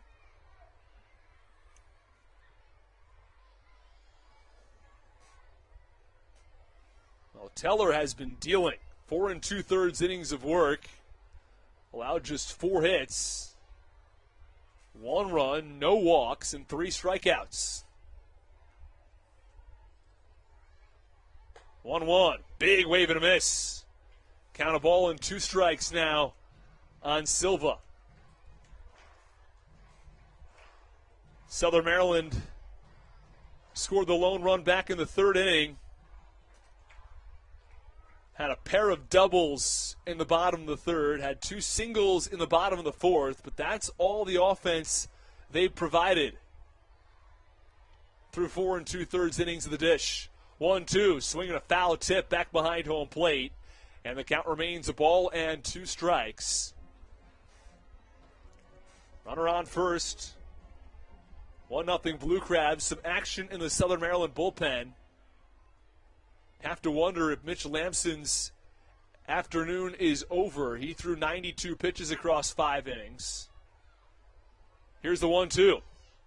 Swinging a tapper foul, first base side. Brent Teller's thrown only 71 pitches, 49 of them for strikes. very good strikes to balls ratio. 49 strikes, 22 balls, exactly where you'd like to be. About 70% of his pitches as strikes. 2 outs, count 1 and 2. Pitch, breaking ball, swung on and missed. Silva goes down swinging for the first time today as Brent Teller strikes out the side after hitting Austin Rye to start the inning. We're finished with 5 innings of play. It's the Blue Crabs 1 and the Barnstormers nothing on the Hometown Real Estate Broadcast Network.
This is Nick Wells, and you're listening to the Hometown Real Estate Broadcast Network. This is Alex Merrithew, and you're listening to the Hometown Real Estate Broadcast Network. Well, you heard from a couple of relievers a moment ago, Nick Wells and Alex Merrithew for station identification. Neither of them are in the game, but it is Dario Polanco, a left-handed pitcher, who's in relief of the starter, Mitch Lampson. The first pitch runs inside on the cleanup hitter, Kelly Dugan, as Polanco will face 4, 5, and 6 in the top of the 6th. This is the Blue Crabs trying to hold on to their 1-0 lead. 1-0, a big wave and a miss. The count even at a ball and a strike on the lefty Dugan. Dugan will be followed by Andretti Cordero and Mark Zagunis. 0-1 pitch, or the 1-1 pitch, I should say, a little bit low. Count 2 balls and a strike on the lefty Dugan. Leads off the top of the 6th inning. 2-1 pitch, low and in the dirt, and Dugan not going anywhere as it skips a little bit away from Austin Rye, the catcher. And I think that no one is at all interested in stealing first base here in the 2022 season. I'd imagine eventually in a high-leverage situation it's going to happen. But for now, batters are completely unwilling to do so. 3-1 pitch. Swing a ground ball foul, first base side, and the count 3-2.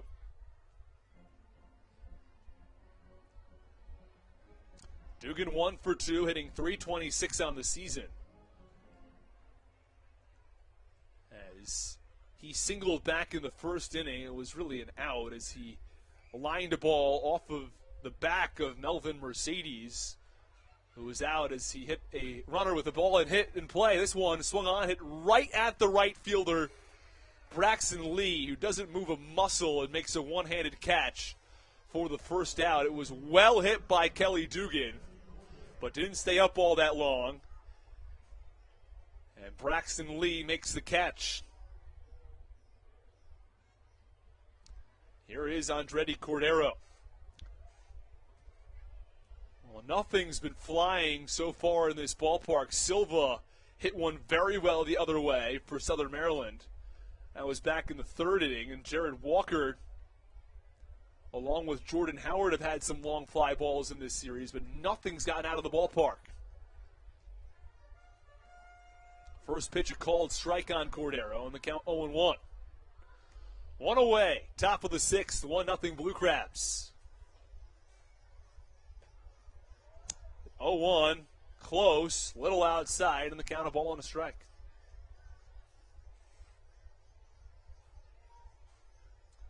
Base path's empty and one out. Dario Polanco.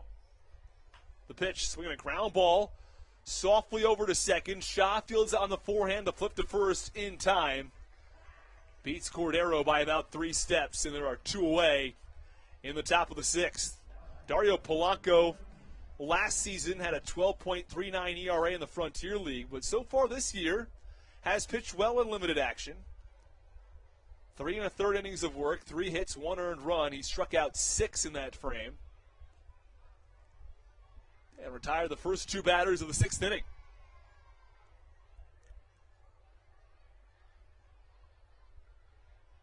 First pitch to Mark Zagunis is swung on and fouled back to the screen, and the count 0-1.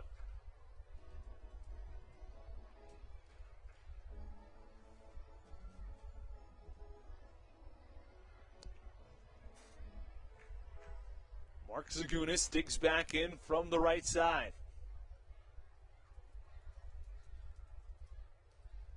0-1. Called strike on the outer half. Count no balls and 2 strikes.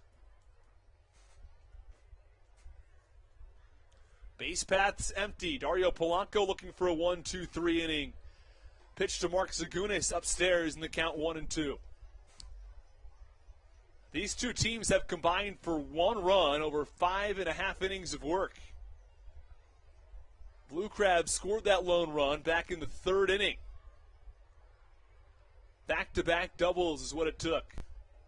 1-2 to Zagunis. Swinging a line drive up the middle. We're not totally done with 5.5 yet, as Lagunas lines one into center field for a base hit.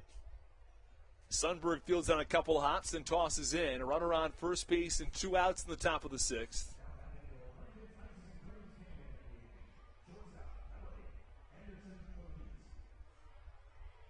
And Anderson Felice steps in from the right side. Felice is the ice cream batter of the game, which means that if Dario Polanco strikes him out, the section that is loudest will get free ice cream. First pitch is low for ball 1 on Anderson Felice. Mark Zagunis leads off of first base, the 5th Barnstormers hit of the day.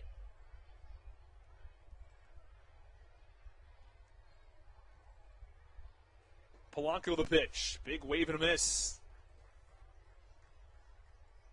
Count a ball and a strike on the right-handed hitter with 2 outs.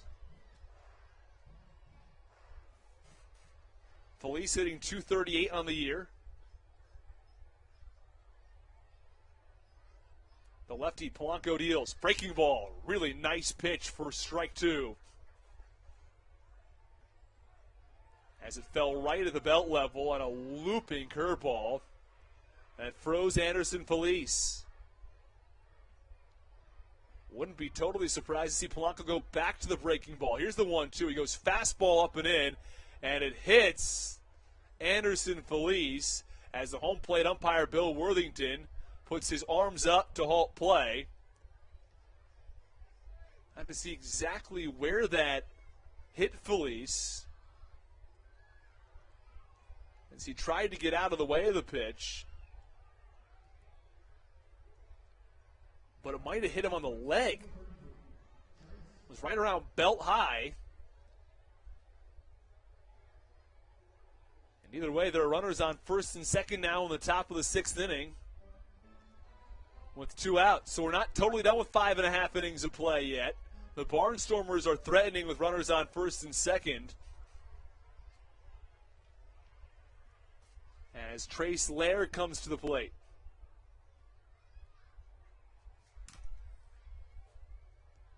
First pitch to the 8-hitter is cut on and missed in the count 0-1.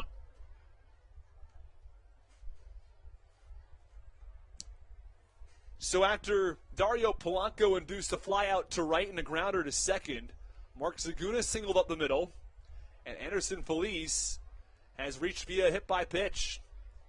0-1 to Lair, way inside in the count 1-1. Through 19 pitches, Polanco's thrown 11 strikes and 8 balls. Control not perfect from the lefty, but he hasn't walked anyone yet. There is action in the Blue Crabs bullpen. You have to wonder how much longer Dario Polanco's leash really is. 1-1, that's upstairs, count 2-1.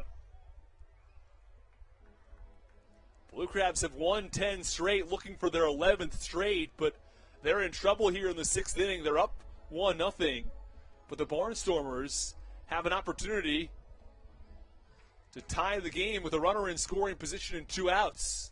Go-ahead run on base. And Polanco behind in the count 2-1.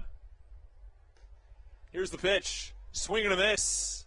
Count 2 balls and 2 strikes as Trace Lair swings through it. Zagunas from second, Felice from first in the top of the 6th. Southern Maryland leads this one 1-0. There have been 3 low-scoring games so far in this series as the 2-2 slipped out of the hand of Dario Polanco and bounced about 10 feet in front of home plate on the infield grass. Nicely scooped by Austin Rye to prevent any of the runners from advancing. Count full at 3 balls and 2 strikes.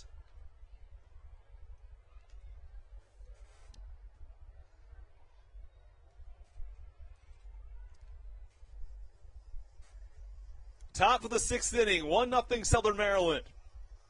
With 2 away, the 3-2 pitch swung on and fouled off over the third base dugout. Runners were in motion on the pitch, of course, with a full count and 2 outs. Blue Crabs just looking to survive this inning, get out of this one unscathed, and continue to hold on to that very tight 1-0 lead. Polanco gets a sign from Austin Rye. Here's the 3-2. That's away, ball 4. Austin Rye quickly over to that one. Shaver, who advances to third automatically via the walk, moved over with some speed, but he wasn't going to come home on the play as Polanco was covering. You'd have to wonder if that's going to do it for Dario Polanco. Stan Clyburn up to the top step of the dugout, and he's going to come out and get his reliever, the lefty, who retired the first 2 batters of the inning, but then proceeded to allow a single, hit a batter, and walked a batter, and the bases are loaded. And Stan Clyburn makes the call to the bullpen. Dario Polanco's afternoon is over. He goes 2/3 of an inning and loads the bases in the top of the 6th inning. The Blue Crabs still holding on to a 1-0 lead with 2 outs in the top of the 6th. Stick with us on the Hometown Real Estate Broadcast Network.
This is Alex Merrithew, and you're listening to the Hometown Real Estate Broadcast Network. Top of the 6th inning, and the Barnstormers have the bases loaded and 2 outs. New pitcher has entered for Southern Maryland is Patrick Baker, who will face Devon Torrance. There's a pinch hitter who's come in for him, though. We'll let you know who that is as soon as we have word. It's Connor Lean as the first pitch is cut on and missed, and the count 0-1. Now Patrick Baker has 4 appearances on the year. Went 2 innings against Staten Island on April 28th. Scoreless. Did not allow a walk. Did not allow a hit. Struck out 1. His last time out against Wild Health. Pitched 1 inning. Struck out 2. No hits. No walks. That pitch sails over the batter Lean and the catcher Rye, and it allows a run to come all the way home from third base. Mark Zagunis scores, and it's a tie game at 1 here in the 6th. That ball way over the head of Austin Rye. And the Barnstormers have tied the game here in the top of the 6th on a wild pitch. And meanwhile, Anderson Feliz from 2nd to 3rd, and Trace Lair from 1st to 2nd.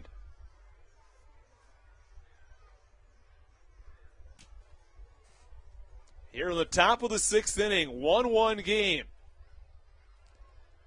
1-1 pitch is away, and the count 2 balls and 1 strike on Connor Lean, the former Blue Crab. Had a big game in yesterday's contest, but did not get the start today. Lean hitting .500 on the season. Here's the 2-1 pitch. Swinging a foul ball, first base side out of play, and the count 2 balls and 2 strikes.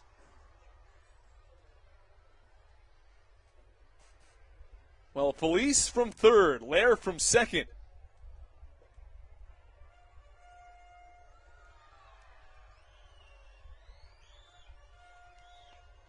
With 2 outs in the top of the 6th, the Barnstormers have gotten 1 back, and they're threatening for more. Here's the 2-2. Just away, and the count 3 balls and 2 strikes. Give you an idea of how good Lean's been. He's got a 4-game hit streak right now. In that hit streak, he is 7 for 11. With the Blue Crabs, he had a 4-hit game against Lexington before he was traded over to Lancaster. Was 2 for 3 yesterday with a double, and surprisingly didn't start today's game. But he's coming as a pinch hitter. Baker's got a full count. 3-2 pitch with 2 outs. Swing and a miss. Struck him out. Lean chases a high fastball. And that ends the top of the 6th inning, but not before the Barnstormers get 1 back. They've leveled the score at 1. You're listening to Blue Crabs Baseball on the Hometown Real Estate Broadcast Network.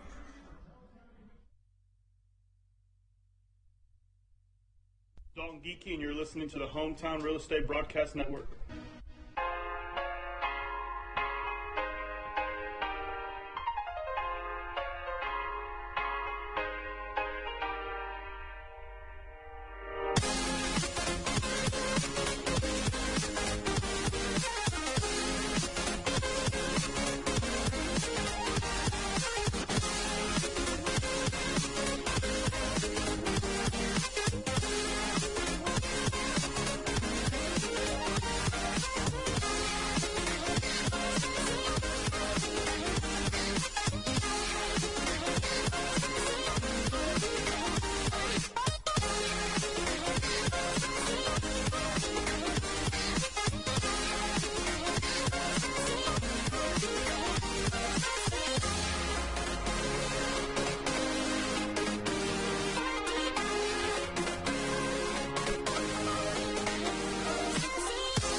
Bottom of the sixth inning, the Lancaster Barnstormers have tied the game at 1. In the top of the sixth, they scored a run on a wild pitch as the first pitch misses outside to the 3-hitter, Jared Walker. There were still the bases loaded when Patrick Baker came into the game, and the 1-0 pitch is swung on and lined right at the first baseman, Kelly Dugan, who snags it for the first out. Well hit ball from Jared Walker, just right at the first baseman. So, a quick one away here in the sixth. As Braxton Lee comes to the plate, Jordan Howard stands on deck. The Blue Crabs have quite a few guys on the bench who are awfully impressive. As a lot of guys getting the day off, or at least to start the game, is the first pitch, a called strike on the outside corner on Braxton Lee, and the count 0-1. Lee is 1 for 2 today. He singled. Lee started the season 1 for 17, but since has really thrived, hitting well over 300. His batting average at this point has evened out to 257. On the bench today, Zach Collier, Alex Crosby, as the 0-2 swung on and chipped over into the seats on the third base side. A number of kids go run after it. One kid in the red shirt ends up getting there first. Always fun to race toward those foul balls. Bring home a souvenir. 0-2 pitch, swung on and missed. Braxton Lee went chasing, and there are 2 outs very quickly here in the bottom of the sixth inning, as Brent Teller has stayed in the game and across 5 2/3 innings of work has thrown just 78 pitches. There's certainly a chance the Barnstormers will send him right back out for the 7th. I mentioned a couple guys who are having the day off. So Collier and Crosby, 2 left-handed bats who aren't playing today, as the first pitch a called strike at the knees on Jordan Howard. From the right side, David Harris, Matt Hibbert, and Ryan Haug. Those 5 guys, at least 4 of them, are in the lineup almost every single day, as the 0-1 pitch, a little upstairs in the count 1-1. But for today's baseball and education morning contest, after the night game, some of them getting their first off day of the year. 1-1, swung on and fouled back to the netting in the count 1-2. Haug has been a terrific hitting catcher for the Blue Crabs so far. Was the player of the game last night. Andrew Banstra had a chance to interview him after the game. Check it out on our social media platforms. And Harris has had a terrific season, as has Matt Hibbert. 1-2 pitch, that's low, and the count 2 balls and 2 strikes on Jordan Howard. With the base paths empty, a 1-1 game now in the bottom of the 6th inning. Of course, Zach Collier, Alex Crosby both hitting the ball very well. 2-2, wave and a miss from Jordan Howard as he goes down on strikes. A very quick 1-2-3 inning from Brent Teller, who's still dealing here in the 6th. We're finished with 6 innings of play. It's still 1-1 from Southern Maryland.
Top of the 7th inning from Regency Furniture Stadium. As it is the top of the lineup for the Lancaster Barnstormers against Patrick Baker. As the first pitch misses upstairs to Ladarius Clark in a 1-1 ball game. Blue Crabs scored 1 in the bottom of the 3rd off back-to-back doubles, and the Barnstormers responded in the top of the 6th. We'll run you through that momentarily. 1-0 pitch, called strike on Ladarius Clark, in the count 1-1. Dario Polanco came in the top of the 6th. Scored a fly out, followed by a ground ball to second, then allowed a single, hit a batter, and walked a batter. 1-1 pitch, a called strike on Ladarius Clark, in the count 1-2. Well, from there, Patrick Baker came in with the bases loaded and 2 outs and threw a wild pitch on the second pitch of his outing. 1-2, swing and a miss, struck him out. Clark goes down swinging. Well, Baker got the last out of the 6th inning via the strikeout, but Mark Zagunis came around and scored from third on the wild pitch in the at-bat against Connor Lean. Well, Lean ended up striking out, and he got Ladarius Clark to strike out, so back-to-back Ks from Patrick Baker. But he did allow one inherited runner to score in the top of the 6th. Well, 1 out in the top of the 7th now. First pitch, breaking ball. It was close, but misses a little low and away to Melvin Mercedes, according to the home plate umpire, Bill the Skill Worthington.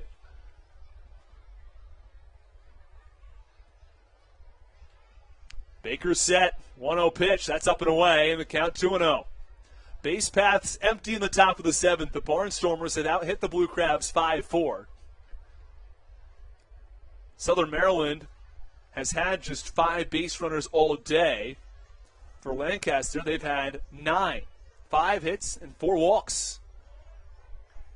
2-0 from Baker, called strike, and the count 2 balls and 1 strike. Base paths empty and 1 out in the top of the 7th for Melvin Mercedes, who bats from the left side. Colton Shaver stands on deck.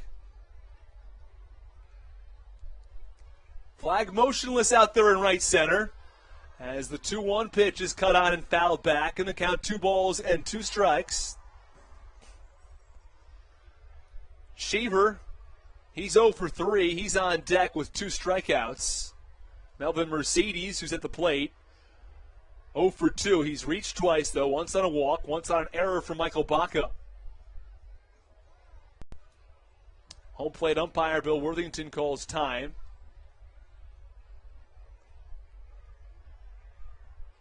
Mercedes digs back in from the left side. 2-2. That's close, just a little bit upstairs, above the letters, in the count 3 balls and 2 strikes.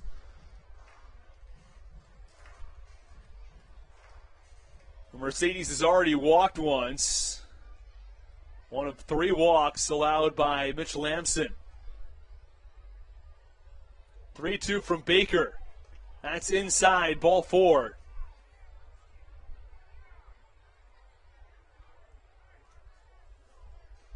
Well, Patrick Baker had not walked anybody in his last 3 innings of work coming into this game.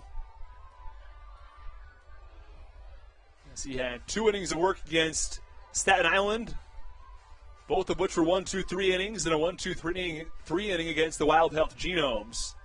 But he did walk 2 against Lexington in each of his 2 appearances. So 4 walks total on the year, and that was his 5th just moments ago, as Colton Shaver comes to the plate.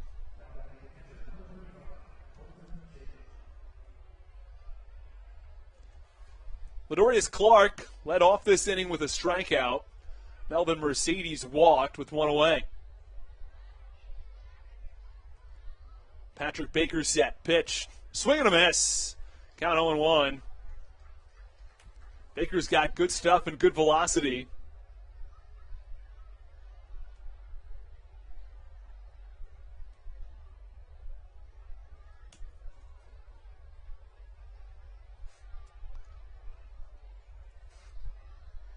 Last pitch, 96.3 on the gun from Baker as he steps off and tosses to first base to check on Melvin Mercedes.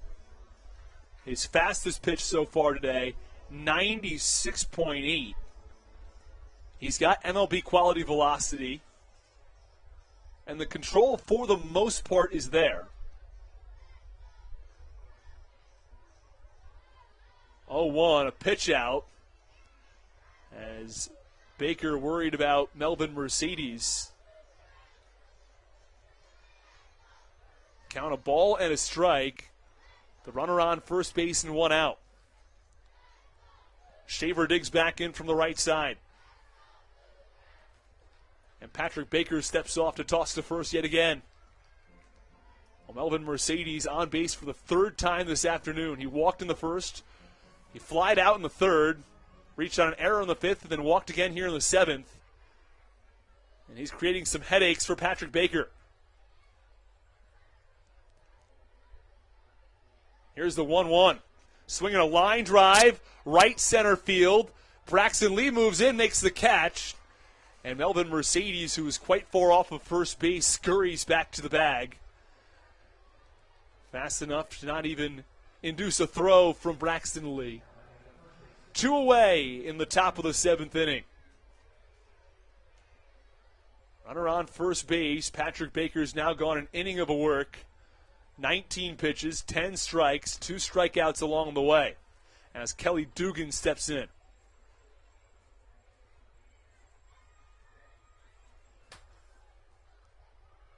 First pitch, big wave and a miss, and the count 0-1. Dugan was 1 for 3 today. As we've mentioned this a couple of times, I did not know this rule, that if a batter hits a runner on a ball hit in play, of course the batter's out, but the batter gets credited with a hit. Tossed over to first from the pitcher Mitch Lamson, which I was totally unaware of. I would have thought it would have been something like a fielder's choice because the batter doesn't get to first base. But instead, on a ball batted in play where the batter hits the ball and it hits a runner, of course, the runner's out, the batter gets a hit.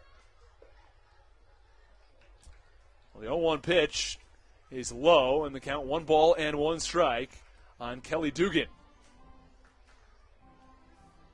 Well, Patrick Baker has been awfully worried about the runner on first base, Melvin Mercedes, as he does not want Mercedes to find himself in scoring position with the stolen base. 1-1 from Baker. Breaking ball. And it's a little bit inside. Rye popped up immediately to try to check on Mercedes. The count 2 balls and a strike. A 1-1 ball game. Barnstormers scored 1 in the 6th. The Blue Crabs scored 1 in the bottom of the 3rd. Here's the 2-1 offering. That's upstairs, and the count 3 balls and 1 strike.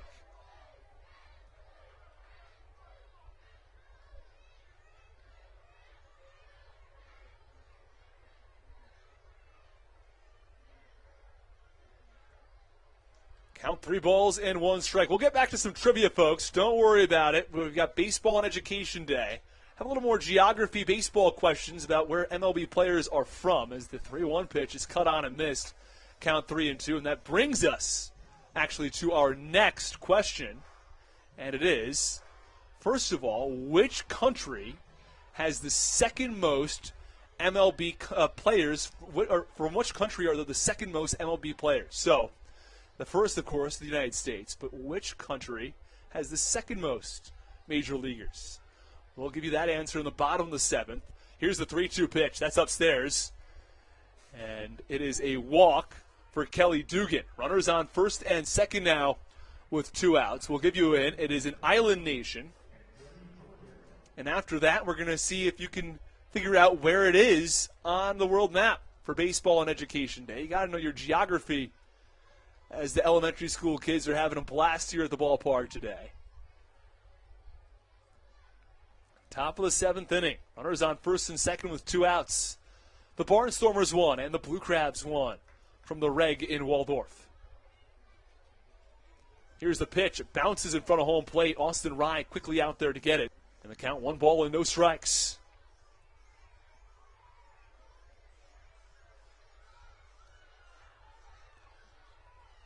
Patrick Baker started the inning with a strikeout, then walked Melvin Mercedes, induced a fly out to right from Colton Shaver, and then walked Kelly Dugan. Count a ball and no strikes here in the top of the 7th. 2 on, 2 out. Pitch, that's upstairs, gets away from Rye temporarily, quickly gets to the ball, and it keeps Melvin Mercedes over at second. It's a ball that Rye should have really handled cleanly. Nonetheless, runners stay put at first and second, and Darryl Thompson, the pitching coach for the Blue Crabs, is going to come on and have a chat with Patrick Baker. No one warming up into the Southern Maryland bullpen. Baker expected to finish this inning, but after walking 2 batters in the inning and falling behind in the count 2-0 on Andretti Cordero, makes sense that the pitching coach, Darryl Thompson, going to come out and have a chat with him. Darryl Thompson was recognized over the weekend in a ceremony as he is easily one of the greatest Atlantic League players of all time. Has the record for the most wins in Atlantic League history and is the ALPB Pitcher of the Year in 2019 and 2021. There was no season in 2020. So back-to-back Atlantic League Pitcher of the Year awards for the veteran righty, who's also the pitching coach for the Blue Crabs, as he has a few words with Patrick Baker. Cordero digs back in. Mercedes from second, Dugan from first. Count 2 balls and no strikes. Here's the pitch. Way up and in, nearly hits Kelly Dugan, or beg your pardon, Andretti Cordero. And the count 3 balls and no strikes. It seems as though Baker has lost his feel for the zone at risk of walking the 3rd batter of the inning. And now there is action in the Blue Crabs bullpen. The 3-0 is high. That's ball 4. A 4-pitch walk issued to Andretti Cordero. And now the bases are loaded. Exactly the situation the Blue Crabs didn't want to find themselves in today. Limited arms in the Blue Crabs bullpen for this afternoon's contest because they used quite a few the last couple of days in close, low-scoring games. And the Lancaster Barnstormers an opportunity to take the lead and even possibly blow this one wide open. First pitch, ball upstairs to Mark Zagunis, former major leaguer who hits in the 6th spot. As control has become a real issue for Patrick Baker here in the top of the 7th. Walked Dugan, walked Cordero on 4 pitches, throwing 6 straight balls now. 1-0, called strike, and the count of ball and a strike on Mark Zagunis. Took something off on the more recent 4-seam fastballs. He's been throwing as high as 96, but these last few just 93 miles an hour, and he is deeper into his outing at 31 pitches. One wins a breaking ball. That's away for ball 2, and the count 2 balls and 1 strike. And all of a sudden, Patrick Baker at risk of walking in a run as the Blue Crabs have an arm warming up in the bullpen. Let you know who that is as soon as we have word. Might be Pedro Echemendia, who hasn't come in a few days. And the 2-1 pitch cut on, hit high in the air, center field straight away. Sundberg moves over to left center and makes the catch for the final out. Patrick Baker gets out of the inning. He works himself into trouble with 3 walks, but works himself out of trouble as the Blue Crabs and Barnstormers are still even at 1 aside at the end of the top of the 7th inning. Time to stretch in Waldorf. Stick with us. Blue Crabs coming to the bat in the bottom of the 7th.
This is Michael Baca, and you're listening to the Hometown Real Estate Broadcast Network. So, what do you like about your home? Go outside sometimes. Practice like hockey. I like to build Legos at home, ride my dirt bike. Hometown isn't just a part of our name, it's who we are. We know Southern Maryland because it's our hometown. We are Hometown Real Estate. We'll see you at the park, the grocery store, or the ball field, and we know why living here is great. Give us a call today at 443-275-9910 or visit us online at wehelpyouhome.com. We are your neighbors. We are Hometown Real Estate. Let us help you home.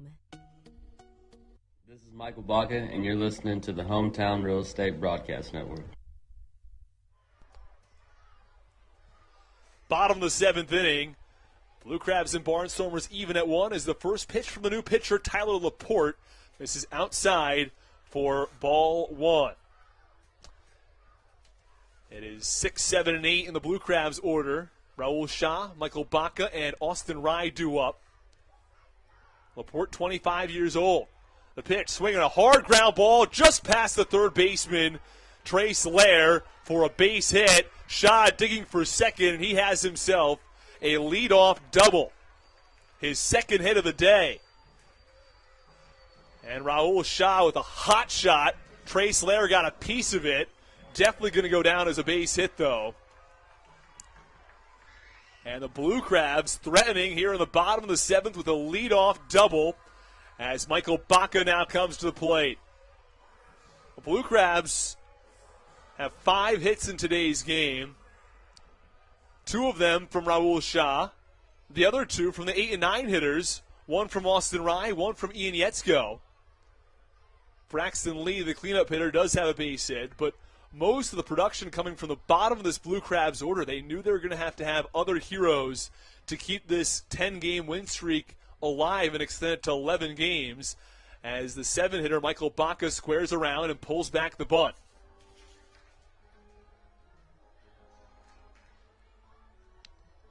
Well, Tyler Laporte pitched at Southern University in the SWAC.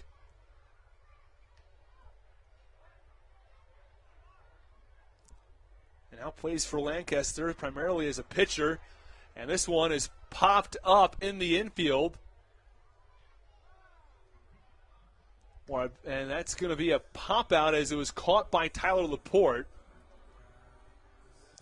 A weak line drive and enough to get the first out. Does not advance Raul Shah. So there is one away in the bottom of the 7th inning.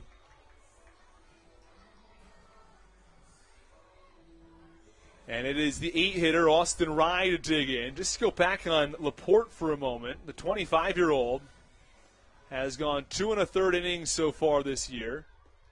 Allowed no runs, no hits. He has hit a batter. He's faced 7 batters, and he's retired 7 batters. Doesn't get much better from Tyler Laporte, but he did allow a leadoff double to get things going here in the bottom of the 7th. Also is a .377 hitter in the SWAC at Southern University. Hasn't done all that much hitting for Lancaster. Has only 1 plate appearance.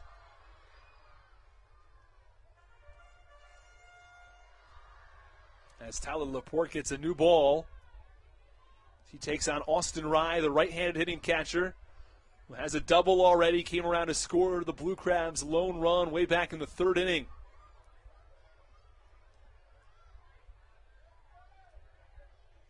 Laporte ready, first pitch, up and in for ball 1.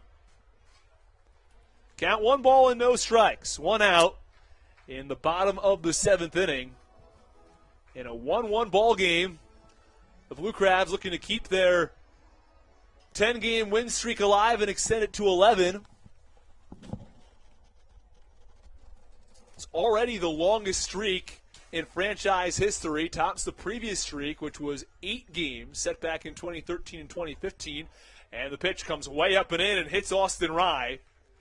And so there are now runners on first and second with 1 out for the Blue Crabs.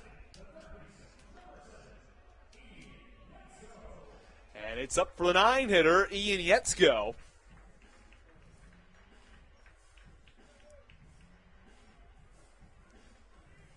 Yetzko is 1 for 2. He had an RBI double back in the 3rd inning. struck out in the 5th. And now there's a meeting at the mound. You have to wonder if Tyler Laporte is going to stay in this game for any longer.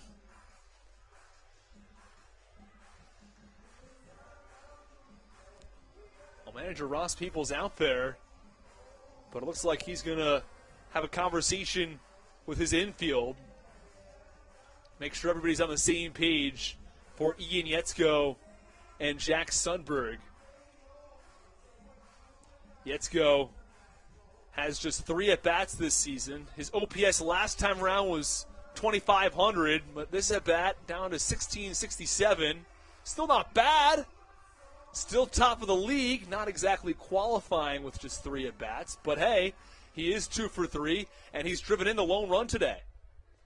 So Yetzko doesn't get all that many opportunities, but he's certainly done well with the limited chances he's had. Runners on first and second, 1 out. Yetzko, an opportunity to drive in yet another run. First pitch, swinging a line drive. Left center field, but the center fielder, Ladarius Clark, ranges over and makes the catch. He made it look easy as he quickly got over to that ball to make the second out. Very well hit by Yetzko. I thought that ball might drop in off the bat, but instead it's Ladarius Clark who gets there in time and made the catch for the second out. 2 away. Bottom of the 7th inning. And let's see if this is going to do it now. And that's going to be it. Took just 1 pitch to get Ian Yetzko. And it's going to be Jack Sundberg coming to the plate with a new pitcher for the Lancaster Barnstormers with 2 away in the bottom of the 7th. Runners on first and second for the Blue Crabs when we come back.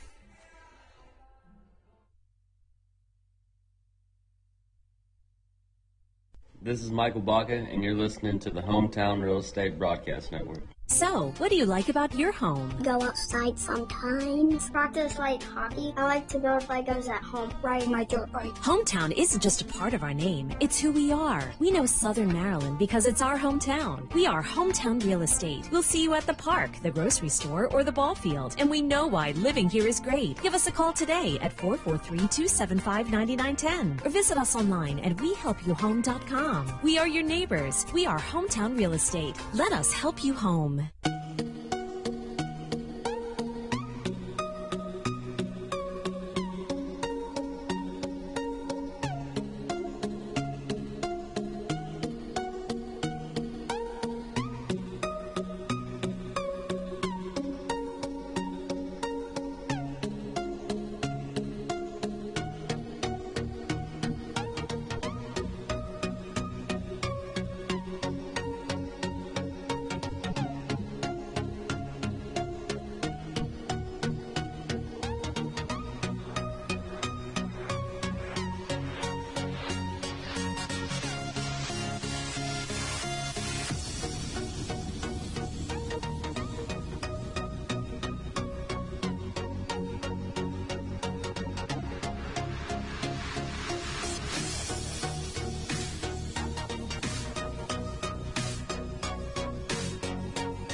This is Michael Baca, and you're listening to the Hometown Real Estate Broadcast Network. Bottom of the 7th inning, runners on first and second for the Blue Crabs. As Blue Crabs send a pinch hitter to the plate. It's Matt Hibbert, first pitch, swing and a miss, and the count 0-1 with runners on first and second with 2 outs. Jack Sundberg exits the game. Matt Hibbert enters. And that ends Jack Sundberg's on-base streak at 11 games. Count no balls and 1 strike for the new pitcher, Mark Zepchinski. As the first pitch is, or the 0-1 I should say, is low on the count, a ball and a strike. Zepchinski played parts of 10 seasons in Major League Baseball. One of the longest tenured players. Also was part of the 2011 World Series team with the St. Louis Cardinals. 1-1 pitch, a called strike in the count 1-2. Zepchinski's best season came in 2014 with the Cleveland Indians at the time, now the Cleveland Guardians. But with the Indians, he was 0-3, but had a 2.74 ERA across 46 innings. Terrific numbers. 1-2 pitch is low, and the count 2 balls and 2 strikes. Most recently pitched in the big leagues back in 2018. With both Cleveland and Seattle, had a 6.97 ERA that year. Pitched in AAA in 2019, did not play in 2020 or 2021. First and second, 2 outs, 2-2 from Zepchinski. Low and away. And the count 3 balls and 2 strikes. 1-1 game in the bottom of the 7th. The Blue Crabs scored back in the bottom of the 3rd. Barnstormers responded in the top of the 6th. Runners on first and second, 2 outs. 3 balls, 2 strikes. Payoff pitch from Zepchinski. Low, it's ball 4. Hibbert draws a walk. And the bases are now loaded for the Blue Crabs.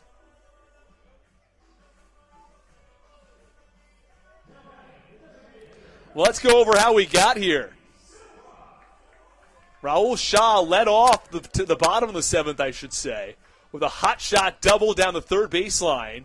Trace Lair got a piece of it with his glove, but not enough, as Shaw had a leadoff double. Baca popped up to the pitcher, who at the time was Tyler Laporte. Austin Rye was hit by the pitch. First pitch swinging from Ruby Silva, and it swung on and fouled off his ankle. Count 0-1. So after Austin Rye walked, the runners on first and second with 1 out. Ian Yetzko flied out to center. And Matt Hibbert, who pinch hit for Jack Sundberg, has walked, and the bases are loaded with 2 outs.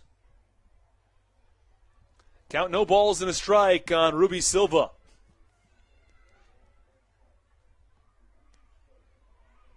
Shaw from 3rd, Rye from 2nd, Hibbert from 1st. This pitch swung on, line drive, center field. It's going to be extra bases as it falls. It goes all the way to the wall, past the diving reach of Clark. 3 runs come around and score. Ruby Silva has a stand-up triple, and the Blue Crabs put up a 3 spot in the bottom of the 7th and lead this game 4-1. Ruby Silva comes through with a 3 RBI triple, and the Blue Crabs have a 4-1 lead. Silva with an outstanding hit in the biggest of moments here in the 7th, and the Blue Crabs have the lead they need here in the 7th inning.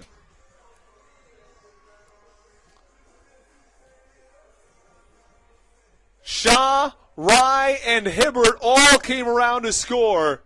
And the Blue Crabs needed a big hit with the bases loaded and 2 outs, and Ruby Silva has done just that and come through in the biggest of ways. He was 0 for 3, had an 0 for 3 game yesterday, didn't have a hit the game before, but now, after 0 for the last 9 at the plate, Ruby Silva comes through with a massive 3 RBI double. 4-1 Southern Maryland in the bottom of the 7th inning. As the pitch is cut on and missed from Jared Walker.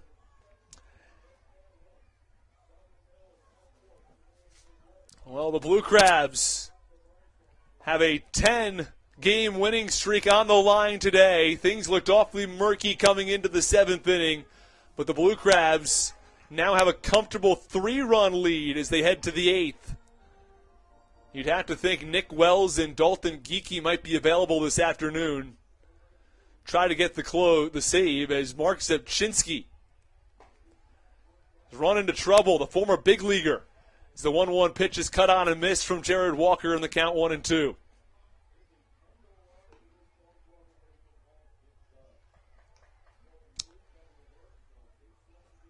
The Blue Crabs now with a runner on third and 2 outs after Ruby Silva came through in the biggest of moments here in the bottom of the 7th. 2-2 to Jared Walker. Very defensive swing cut on and fouled back into the stands. Nearly end up hitting somebody. But ends up just hitting a chair. The man who nearly hit stands up, walks around, and considers himself fortunate.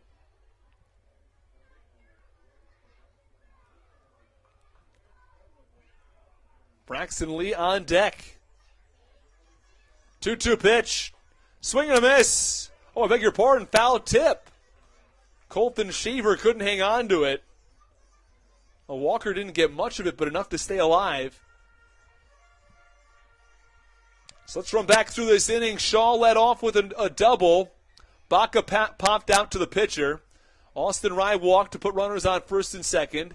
Ian Yesko lined out to center. After Matt Hibbert walked, the bases were loaded for Ruby Silva, who lined a 3 RBI triple into the gap. 2-2 pitch runs way inside and clips Jared Walker on the knee. So runners on first and third with 2 outs for the Blue Crabs. And here comes Braxton Lee. An opportunity to blow this game wide open with runners on the corners and 2 outs. 4-1 Southern Maryland. They can hold on today. They will win their 11th straight game. They tied a franchise record at the end of the Wild Health Genome Series. First pitch to Lee, swung on, high fly ball, right center field. On the run, Demetrius Clark, who makes the catch for the final out over the shoulder. I beg your pardon, Ladarius Clark to end the inning. Braxton Lee gave that ball a ride to center field, but that will end the inning, but not before Ruby Silva drives in 3 runs with a 3 RBI triple, and the Blue Crabs have a 4-1 lead here in the bottom of the 7th. We go to the top of the 8th. Stick with us on the Hometown Real Estate Broadcast Network.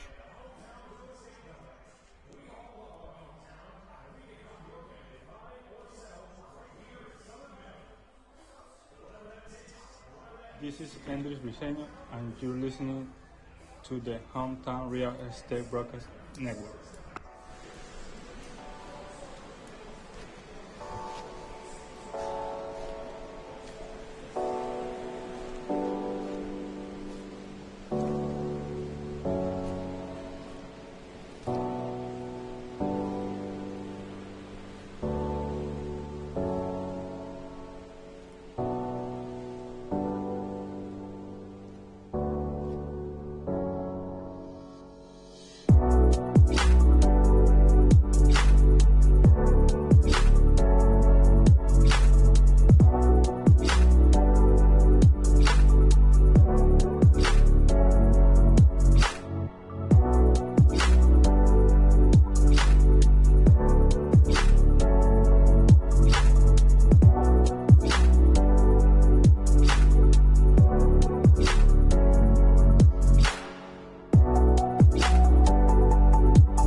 And you're listening to the Hometown Real Estate Broadcast Network.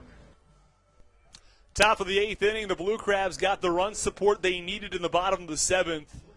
on a 3 RBI triple from Ruby Silva. He cleared the bases with 2 outs on former big leaguer with 10 years of experience, Mark Zepchinski. First pitch swinging from the 7-hitter, Anderson Felice, who leads things off in the top of the 8th inning.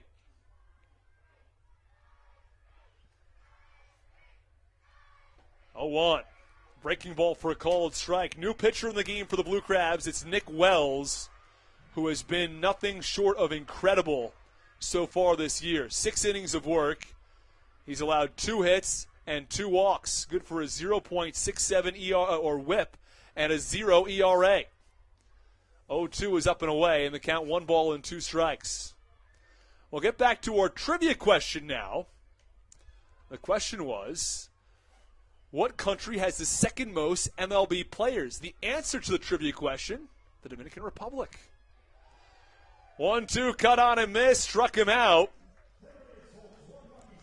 And there are 2 away. Dominican Republic has 169 MLB players. The United States has 1,088. Now the second country, the question, as part of this question, is where exactly is the Dominican Republic? What country does it border? Where is it near? What chain of islands is it a part of? That's part 2 of this one. It's Baseball and Education Day. We have to do a little bit of geography, a little bit of learning.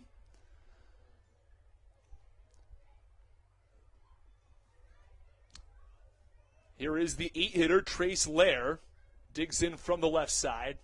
Pitch from Wells, a wave and a miss. Now the count, no balls and 2 strikes. The first pitch was on the outside corner.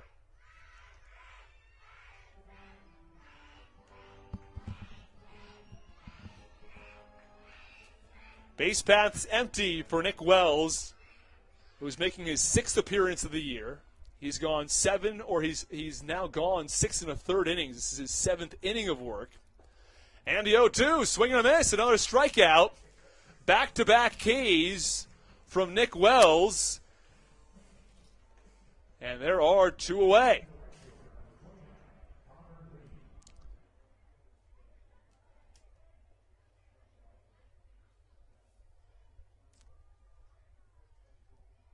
Nick Wells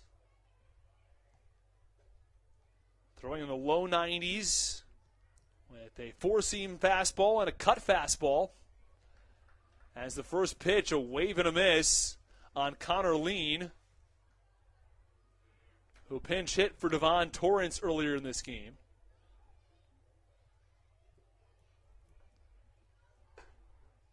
Oh, 1. Missed a little bit upstairs in the count, a ball and a strike on Connor Lean. Base paths empty in the top of the 8th. Southern Maryland 4 and Lancaster Barnstormers 1. The 1-1 pitch, swinging a line drive, and it's dive and a catch from Michael Baca to end the inning. Really nice diving play from the shortstop, going to the third base side, diving and robbing a hit from Connor Lean to end the inning. Everything going the Blue Crabs' way. It's a 4-1 lead for Southern Maryland as we go to the bottom of the 8th inning. Stick with us on the Hometown Real Estate Broadcast Network.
This is Ian Yetzko, and you're listening to the Hometown Real Estate Broadcast Network.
Crosby, and you're listening to the Hometown Real Estate Broadcast Network.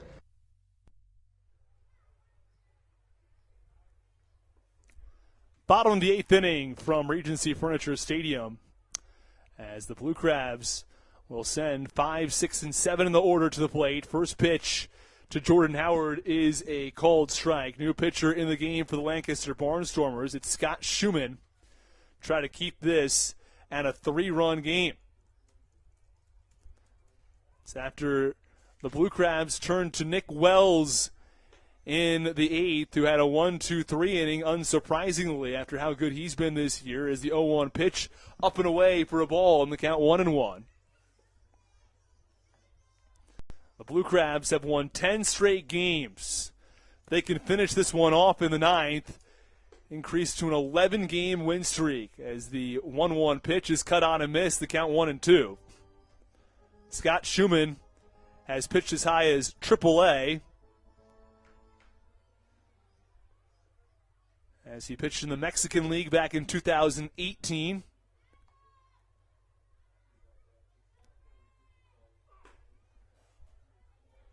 The 1-1 was a strike. The count was 1-2, and now there's the 1-2 pitch. That's low and away, and the count 2 balls and 2 strikes on Howard.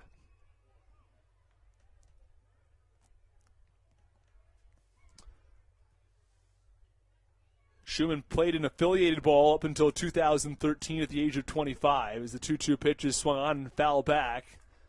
Count remains 2-2. In 2013, played in Double-A, the San Francisco Giants system, and the the Tampa Bay Rays system with Montgomery. Base paths empty, no outs as Howard leads off in the bottom of the 8th. 4-1 Southern Maryland. 2-2 pitch, swinging a foul tip. The count remains 2 balls and 2 strikes. Well, back before the break, we asked a trivia question about which country has the second most MLB players, and the answer was the Dominican Republic. And the follow-up question was, what borders the Dominican Republic? What is it near? We have some geography questions on Baseball and Education Day. 2-2 pitch, low and in, may have hit Jordan Howard as he does not run to first. Instead, he picks up the ball, and maybe he's going to toss it to the pitcher, Scott Schumann. He's going to roll it to the bat boy. It's the count 3-2. Well, the answer to the question is Dominican Republic borders Haiti and is part of the Caribbean. It's near Cuba. It's on the other side of Haiti, though, from Cuba. 3-2. Swinging a high fly ball, infield. Trace Lair moves in and makes the catch. Some of those high pop-ups in the infield are some of the hardest ones to track. You'll even see major leaguers from time to time lose track of one of those balls in the sun. So 1 out, and the base path's empty here in the bottom of the 8th. The Blue Crabs scored 3 in the bottom of the 7th inning to take a 4-1 lead. Here comes Raul Shah. He'll be followed by Michael Baca.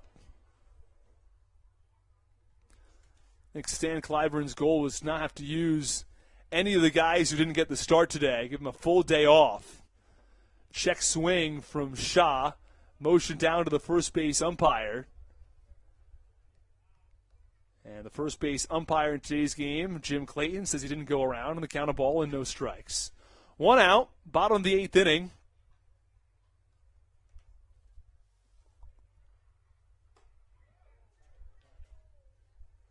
And the 1-0 comes up and in on Shah, and the count 2 balls and no strikes. Shah batting 6th today for Southern Maryland. And he's had himself a terrific day. 2 for 3, including a double and a run scored. For some guys who just don't get quite as much action, it's really tough. They had to produce in the at-bats they do get. This one swung on, hit high in the air, deep right field, and it sends Torrance all the way back to the warning track where he makes the catch for the second out. 2 away in the bottom of the 8th. The Blue Crabs have a 4-1 lead, and Michael Baca comes to the plate.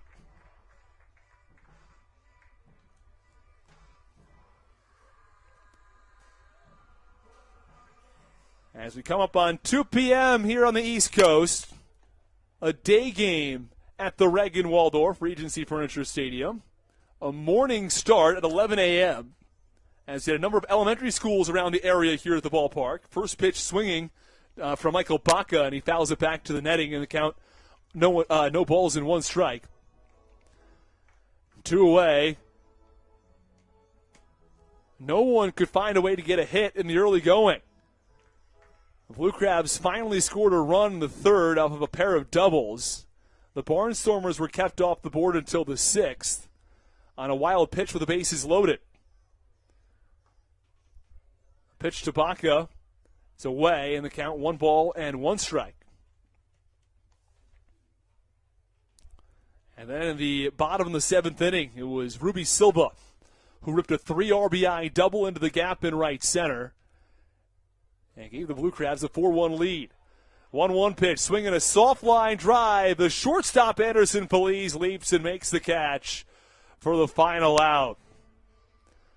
Well, Michael Baca got a piece of it but couldn't get it into left field for a base hit. It's a 1-2-3 inning work from Scott Schumann in the bottom of the 8th. He keeps this one at a 4-1 game, but the Barnstormers have their work cut out for them. Otherwise, the Blue Crabs are looking for their 11th straight win. Stick with us on the Hometown Real Estate Broadcast Network. Top of the 9th coming your way next.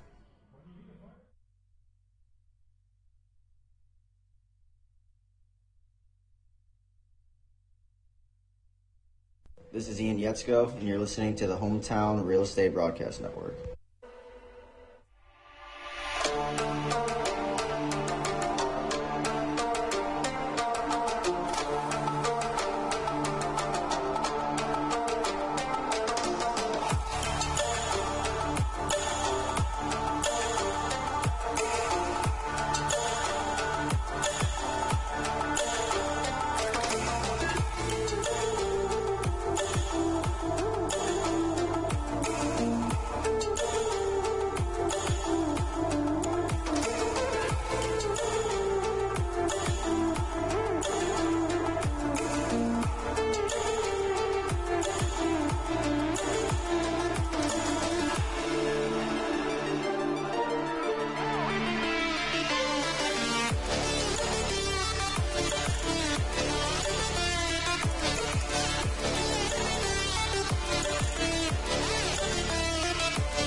is Matt Latos, and you're listening to the Hometown Real Estate Broadcast Network.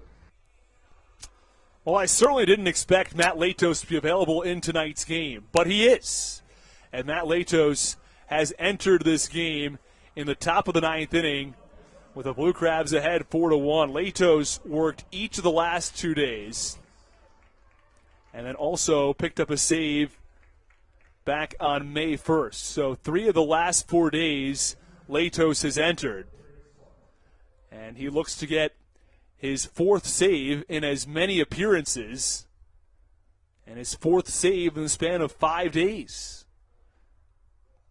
He has to work with the leadoff man in the Barnstormers order, Ladarius Clark. The first pitch swung on and fouled back to the netting behind home plate. Blue Crabs out hitting the Barnstormers today 6-5. Southern Maryland took the lead in the bottom of the 3rd inning on back-to-back doubles from the 8 and 9 hitters. The 0-1 pitch cut on and fouled off the mask of Austin Rye, who's behind home plate today. And the Barnstormers responded in the top of the 6th. There were the bases loaded with 2 outs. Patrick Baker came on in relief of Dario Polanco and had a wild pitch that scored the tying run. But Ruby Silva with a 3 RBI double in the bottom of the 7th gave the Blue Crabs a 4-1 lead. The 0-2 pitch, low and in the dirt. Bounced maybe a foot in front of home plate, in fact. And the count 1 ball and 2 strikes. Matt Latos this year has gone 6 1/3 innings of work. No runs. He's allowed just 3 hits. He has walked 4 and hit 1. Latos did not pitch the 29th and 30th of April. Had a couple days off there. Pitched just 1/3 of an inning on May 1st, but now back-to-back games, appearing in 4 times in the last 5 days. The 1-2 pitch, breaking ball, strike 3. Ladarius Clark goes down looking, and there's 1 away in the top of the 9th.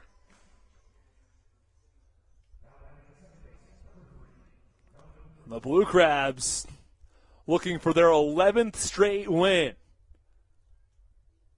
Currently on a franchise record 10-game winning streak, which bests the previous winning streak of 8 games that was set back in 2013 and 2015. First pitch from Latos up and away, and the count 1-0. Well, after Nick Wells threw a terrific 8th inning, Latos' 1-0 pitch is away, and the count 2-0. The 1 out in the 9th inning. Latos throwing right around 88, 89 with the fastball now. Hardest thrower who was in the game was Patrick Baker, who threw as high as 96. 2-0 pitch, called strike, thigh level, and the count 2 balls and 1 strike. Base paths empty with 1 out. Blue Crabs 4, Barnstormers 1, the top of the 9th. 2-1 delivery, that's low, and the count 3-1.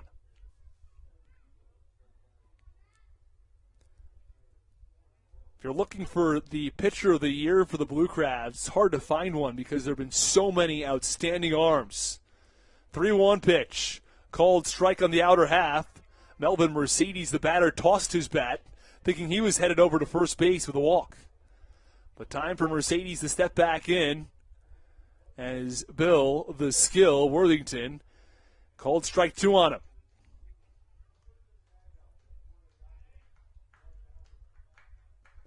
Base paths empty, 1 out. Here's the 3-2 from Latos. That's inside, and this time Melvin Mercedes does walk. It's the 4th time on base for Mercedes. Doesn't have a hit today. He's walked 3 times and reached out an error back in the 5th. Here is Colton Shaver, who's 0 for 4 today. Does not have a hit in the series, 0 for 9. As Mercedes leads off first base, tying run for the Barnstormers on deck. That's Kelly Dugan. First pitch from Latos. Upstairs in the count, 1 ball and no strikes. Shaver digs back in and taps home plate twice. Still a very nice afternoon here at the Reg in Waldorf. Temperatures in the mid-60s.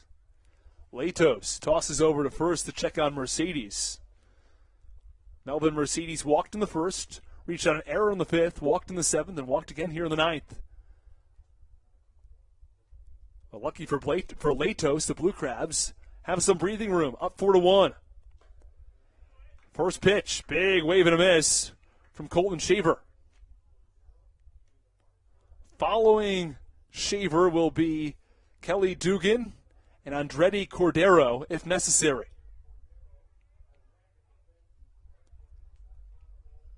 Lone run scored by the Barnstormers came in the 6th inning. Mark Zagunis scored from third on a wild pitch. Pitch to Shaver is cut on and fouled back. Now 2 strikes on the righty. Runner on first base, 1 out in the top of the 9th. The Blue Crabs have a 3-run advantage over the Barnstormers.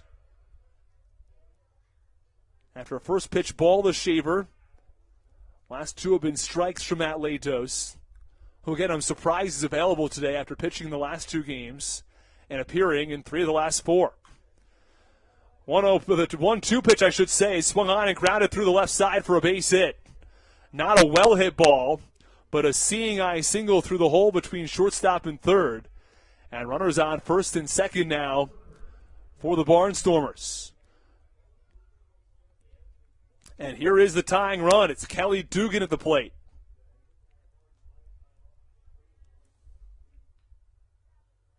So it's the first hit of the series for Colton Shaver. Just a slow ground ball through the hole on the left side. And there are runners on first and second with nobody out.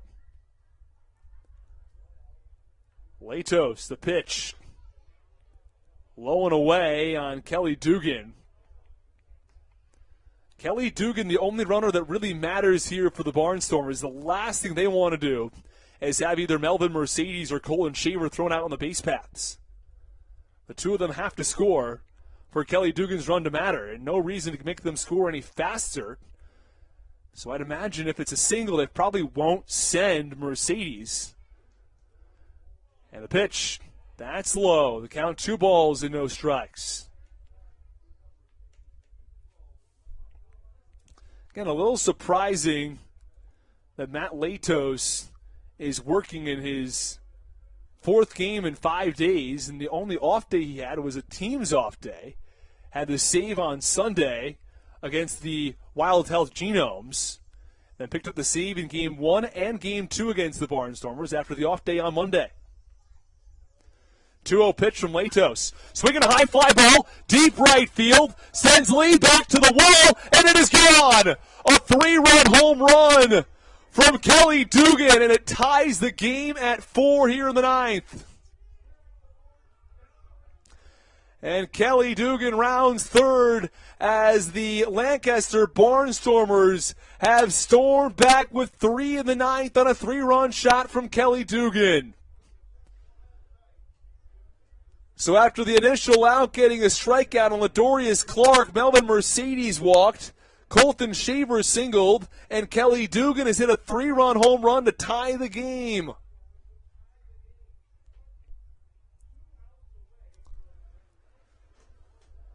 Well, the Blue Crabs were 2 outs away from their 11th straight win.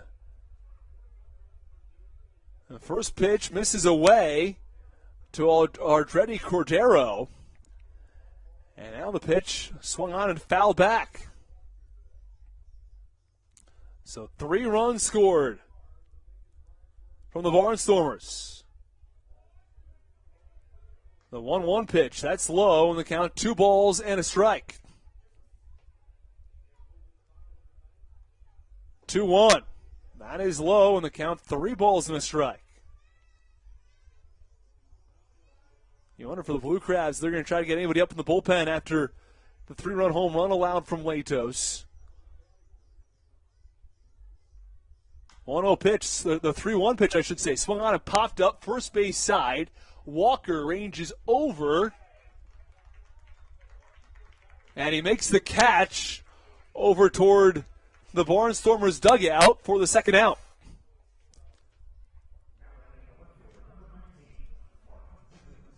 And Mark Zagunis comes to the plate. 4-4 game in the top of the ninth inning after Kelly Dugan went deep to right. A 3-run home run that drove in Mercedes and Shaver. First pitch swinging from Zagunis. Popped up, first base side. Walker runs out of room as it gets over into the seats. Count no balls and 1 strike on Mark Zagunis. Ladorius Clark earned a strikeout looking. Cordero popped up to first. Those are the 2 outs in the inning. And the pitch low to Zagunis. The count 1 ball and 1 strike. As the Lancaster Barnstormers have tied the game here in the top of the ninth. The 1-1 is fouled back in the count 2 balls and a strike.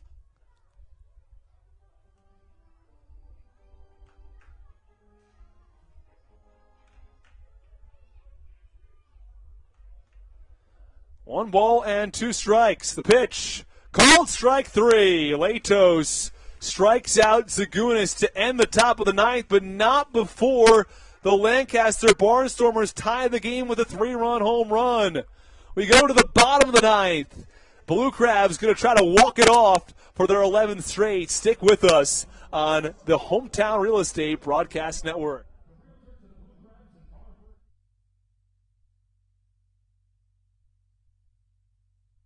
This is Jared Walker, and you're listening to the Hometown Real Estate Broadcast Network.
This is Jared Walker, and you're listening to the Hometown Real Estate Broadcast Network.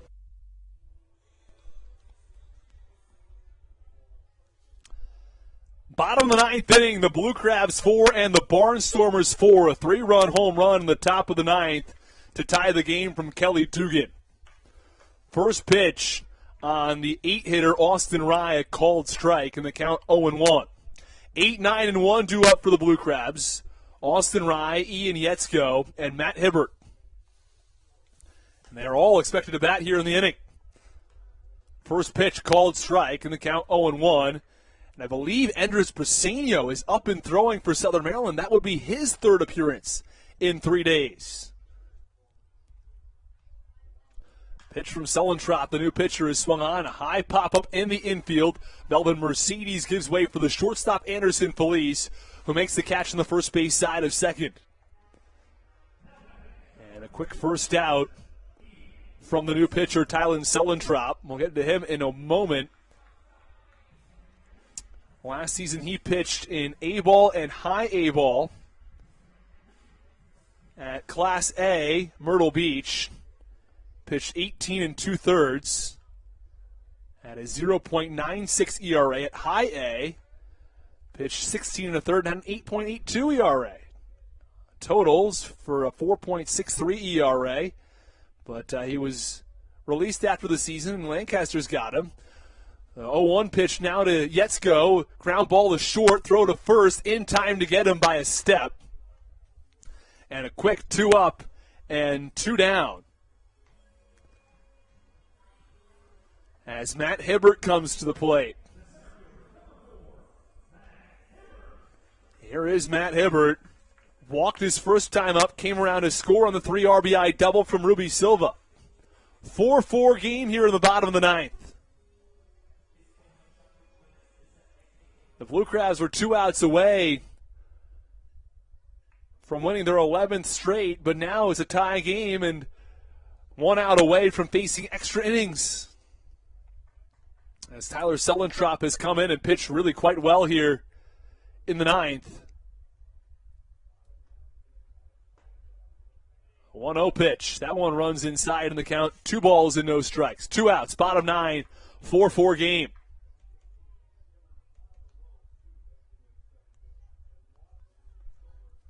Here's the 2-0. It's called strike. In the count, 2 balls and 1 strike. Bottom of the 9th, the Blue Crabs started the scoring in the bottom of the 3rd with back-to-back doubles from Rye and Yetzko. 2-1 pitch, swinging a line drive into right field for a base hit. And the Blue Crabs have a runner on first with 2 outs in the bottom of the 9th. So a single from Matt Hibbert, who didn't start in today's game, but he pinch hit for Jack Sundberg. He walked in the 7th and now has a base hit in the 9th. In a 4-4 game with 2 outs. Southern Maryland looking for their 11th consecutive win. Wouldn't be at all surprised to see him go. The pitch to Silva, swung on, a ground ball over to second. This should do it. Melvin Mercedes tosses to first, and that ends the inning. The Blue Crabs strand 1. We're done with 9 and headed to extras. It's 4-4 from the Reg in Waldorf.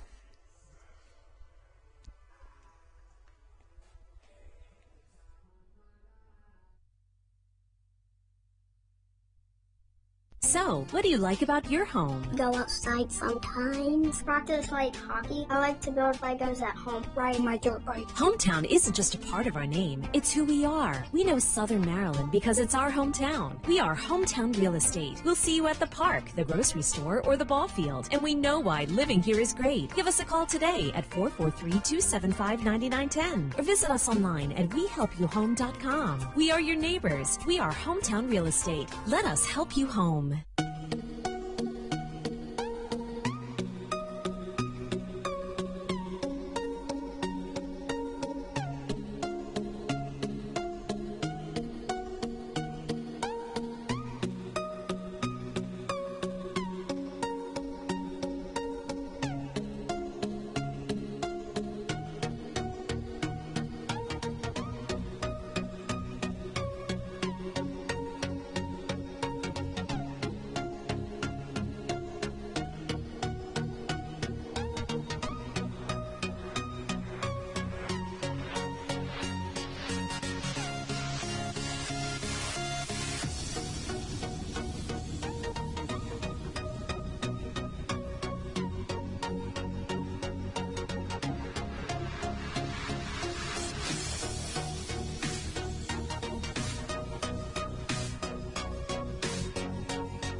This is Austin Rye, and you're listening to the Hometown Real Estate Broadcast Network. Top of the 10th inning from Regency Furniture Stadium, a 4-4 game between the Blue Crabs and the Barnstormers. As the first extra inning game of the year for Southern Maryland, and again, they're going to start with a runner on second base. And they try to get the bunt down. Felice does. Echemendia has one play. It's the first base. And there is one away in the top of the 10th, but it moves the base runner, Mark Zagunis, over to third base.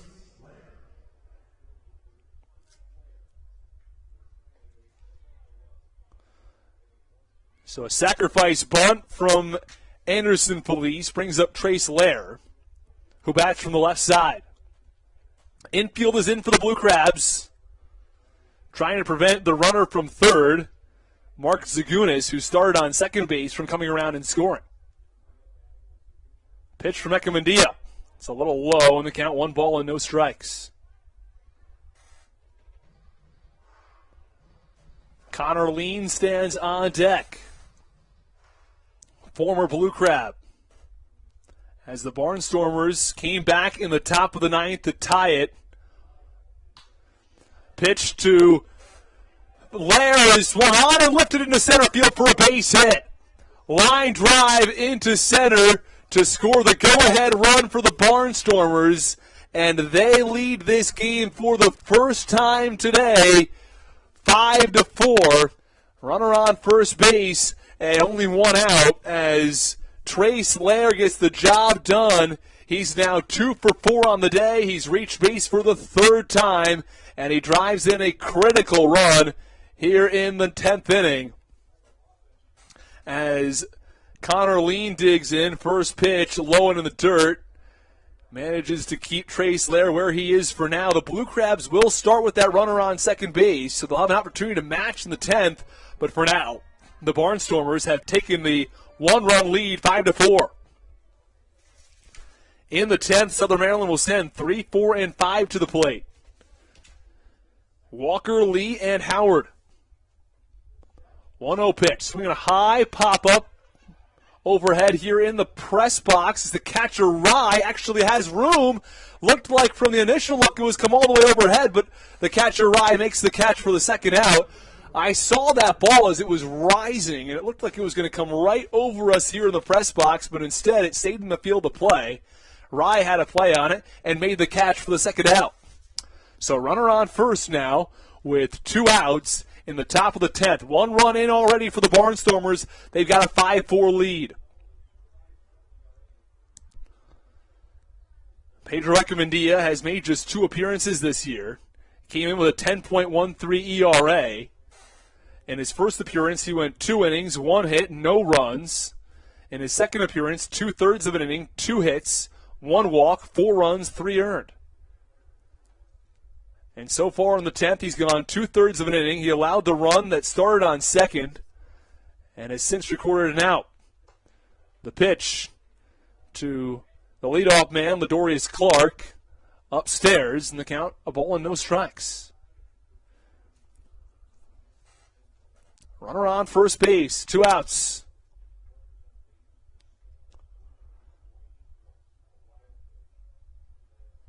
The pitch, swinging a line drive into left field for a base hit. So the second hit of the inning for the Barnstormers. And there are runners on first and second now with 2 outs as Melvin Mercedes comes to the plate. Melvin Mercedes has reached base 4 times today, and he has not picked up a hit. Tells you a little bit about his afternoon. 3 walks, along with an error, and he came around to score on the 3-run shot from Kelly Dugan that gave the Barnstormers a shot in the 9th. It tied it for them to force extra innings. And here in the 10th, 1 run has scored. It was Mark Zagunis, who was the runner that started on second base, before Trace Lair ribbied him in on a line drive to center field. First pitch is low to Melvin Mercedes. 5-4 Barnstormers as Lancaster tries to end the Blue Crabs' 10-game win streak. Throw to second from Echemendia, and the shortstop Michael Baca had to prevent that ball from going into center field.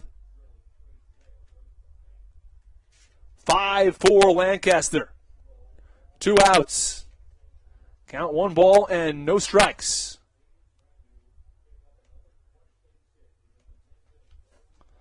1-0. That's away in the count. 2 balls and no strikes. Ekamandia entering today's game as Andres Brasino is not available after pitching in back-to-back days. I thought it might have been Brasino out in the bullpen, but it is Ekamandia.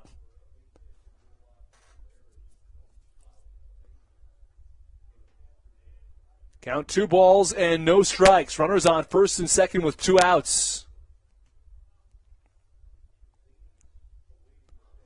2-0, swinging a line drive down the first base line, tailing, and that ball is foul.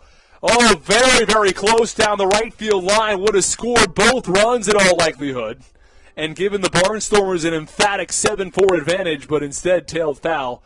And the count 2 balls and 1 strike.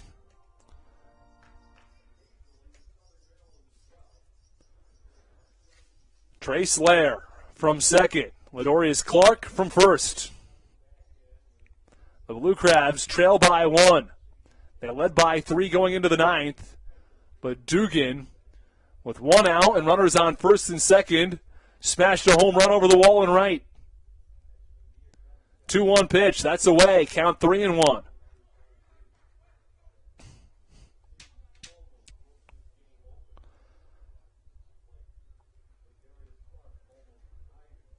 And Melvin Mercedes digs back in. Count 3 balls and 1 strike. Ekamandia set. Here's the pitch. Called strike 2. As it clips the outside corner. There's a full count.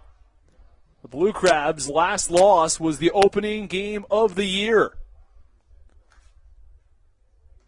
Lost 6-5 to Lexington. Since then, have rattled off 10 straight wins, but they're behind by 1 in the top of the 10th. Runners on first and second, 2 outs. Melvin Mercedes steps back in. 5-4 Barnstormers. Clark from first, Lair from second. With 2 away.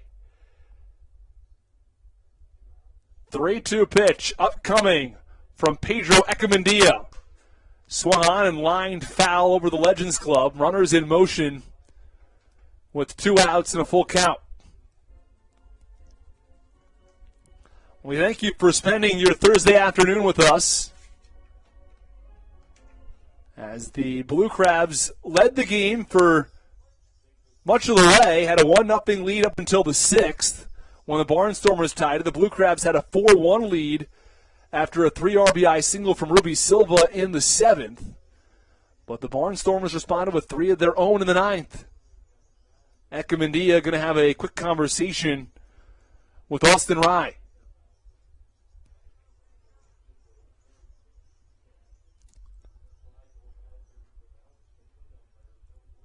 Trace Lair stands on second base. He had the RBI single earlier in the inning that scored Mark Zagunis, who was the last out of the 9th, which allows that runner to start on second. Of course, the new rule in Major League Baseball and also in the Atlantic League. 3-2 pitch swung on a high pop-up. Third baseman Yetzko gave chase, but he ran out of room. So the count remains 3 balls and 2 strikes.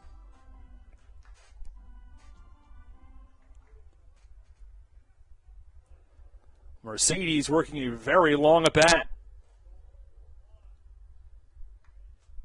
The 8th pitch upcoming to the left-handed hitter.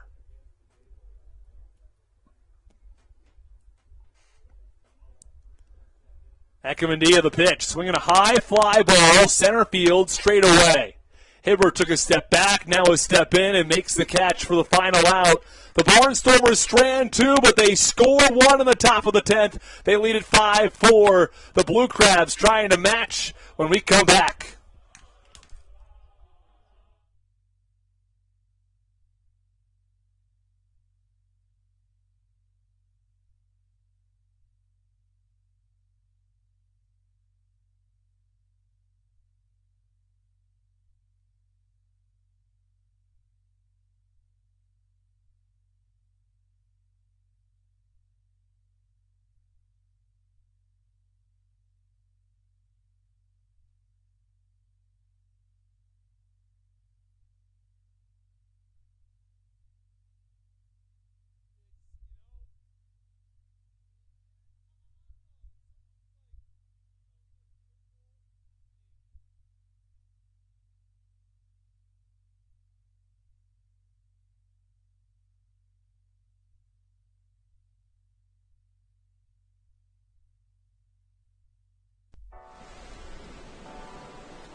the 10th inning, the Blue Crabs trail the Barnstormers 5-4. We thank you for joining us on a Thursday afternoon. This game started back at 11 a.m., but we're now in extra innings in a 5-4 game. The Barnstormers have out-hit Southern Maryland 9-6.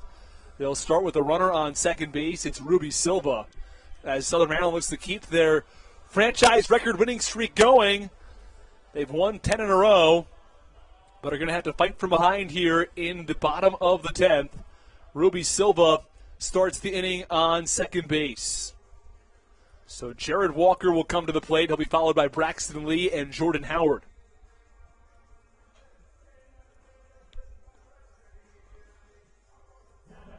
Well, the Blue Crabs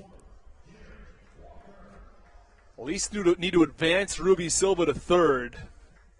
Have an opportunity to tie this game with a sac fly or a fielder's choice in the infield.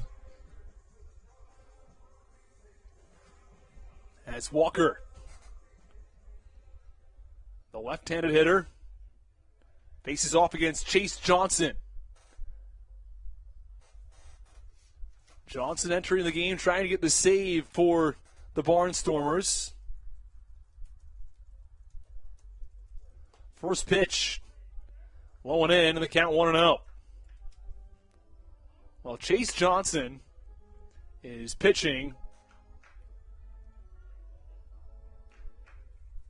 in his 6th appearance. He's thrown 9 innings, allowed just 1 run. This is his 2nd appearance of the series, though. When the Blue Crabs got to him for a run in the 2-1 game. This pitch inside is going to get away from the catcher Shaver, which allows Ruby Silva to advance to third with nobody out.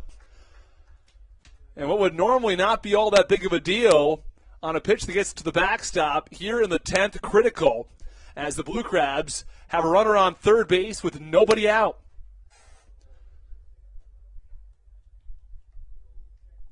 They're going to have a couple of opportunities now to get that run in and even trade a run with it out and not have to rely on getting a hit.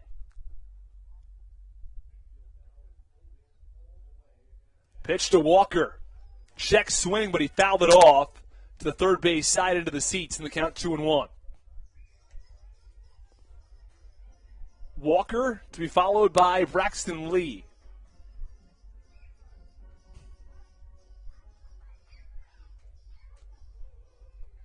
Walker steps back in from the left side.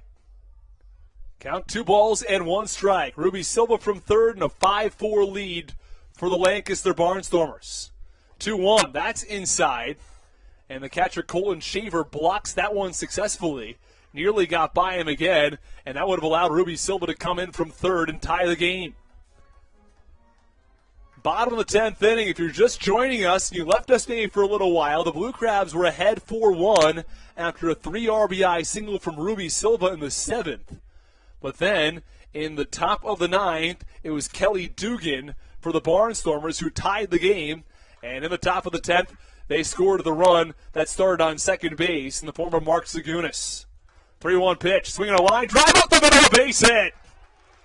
The Blue Crabs have tied it on an RBI single from Jared Walker, and it's a 5-5 game in the 10th.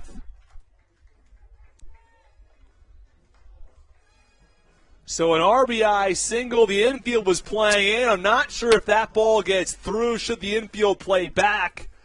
But either way, the run scores, and it is a 5-5 game here in the 10th inning.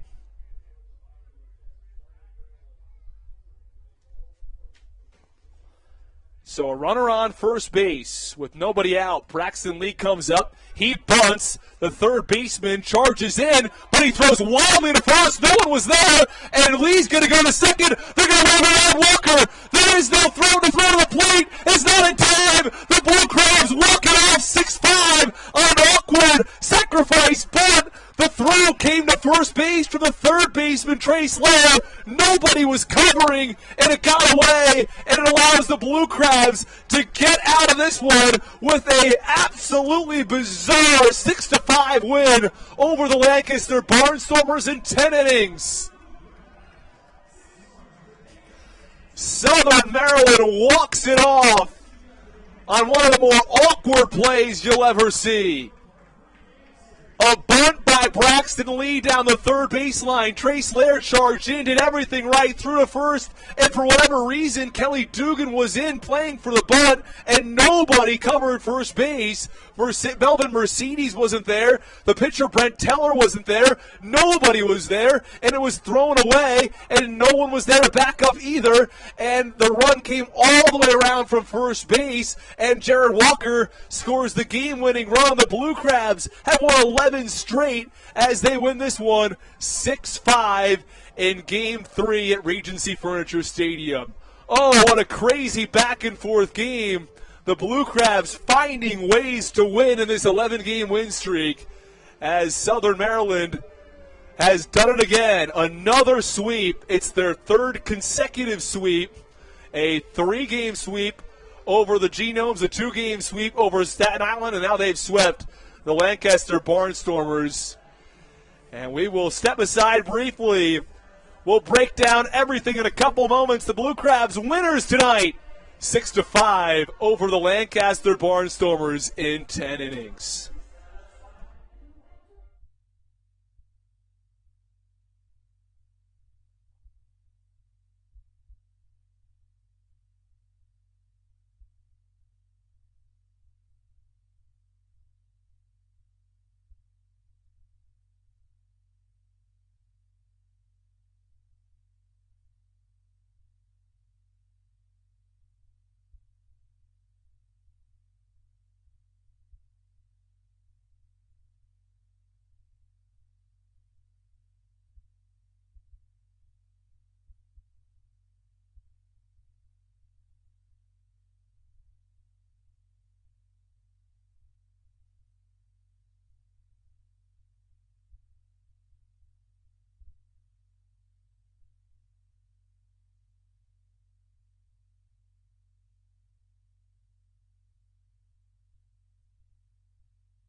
Well, thank you for spending your Thursday with us as the Southern Maryland Blue Crabs win this one 6-5 in 10 innings. Well, the Blue Crabs were down 5-4 in the 10th, but an absolutely crazy way to end this one. Ruby Silva started on second. Jared Walker lined one up the middle to tie the game at 5, and then a Braxton Lee bunt down the third baseline. As Trace Laird charged in, he threw to first, and no one was there. Kelly Dugan wasn't there. Melvin Mercedes wasn't there. Brent Teller, or I beg your pardon, the pitcher who was in the game at the time here in this 9th inning, Also, no one was covering the bag, and it was a win for the Blue Crabs as Chase Johnson, who had entered the game, was not at first base either, and somehow Jared Walker came all the way around from first base since no one was covering and no one was backing up. And the Blue Crabs win this one 6-5. Couple of big days for Southern Maryland across the board, including a strong start from Mitch Lamson. The Blue Crabs had 2 hits from Shaw. Rye had a hit and scored 2 runs. Yetzko had an RBI double. Lee was 1 for 4. Walker, a very important 1 for 4. Silva, 1 for 5 with 3 RBIs. Sundberg has his hit streak, or his on-base streak, I should say, come to an end at 11 games for the Blue Crabs. Their streak doesn't end at 10. It extends to 11 consecutive wins as we will close things up here on the Hometown Real Estate Broadcast Network. Have a great afternoon, everybody. The Blue Crabs win yet again as they take this one 6-5 in 10 innings.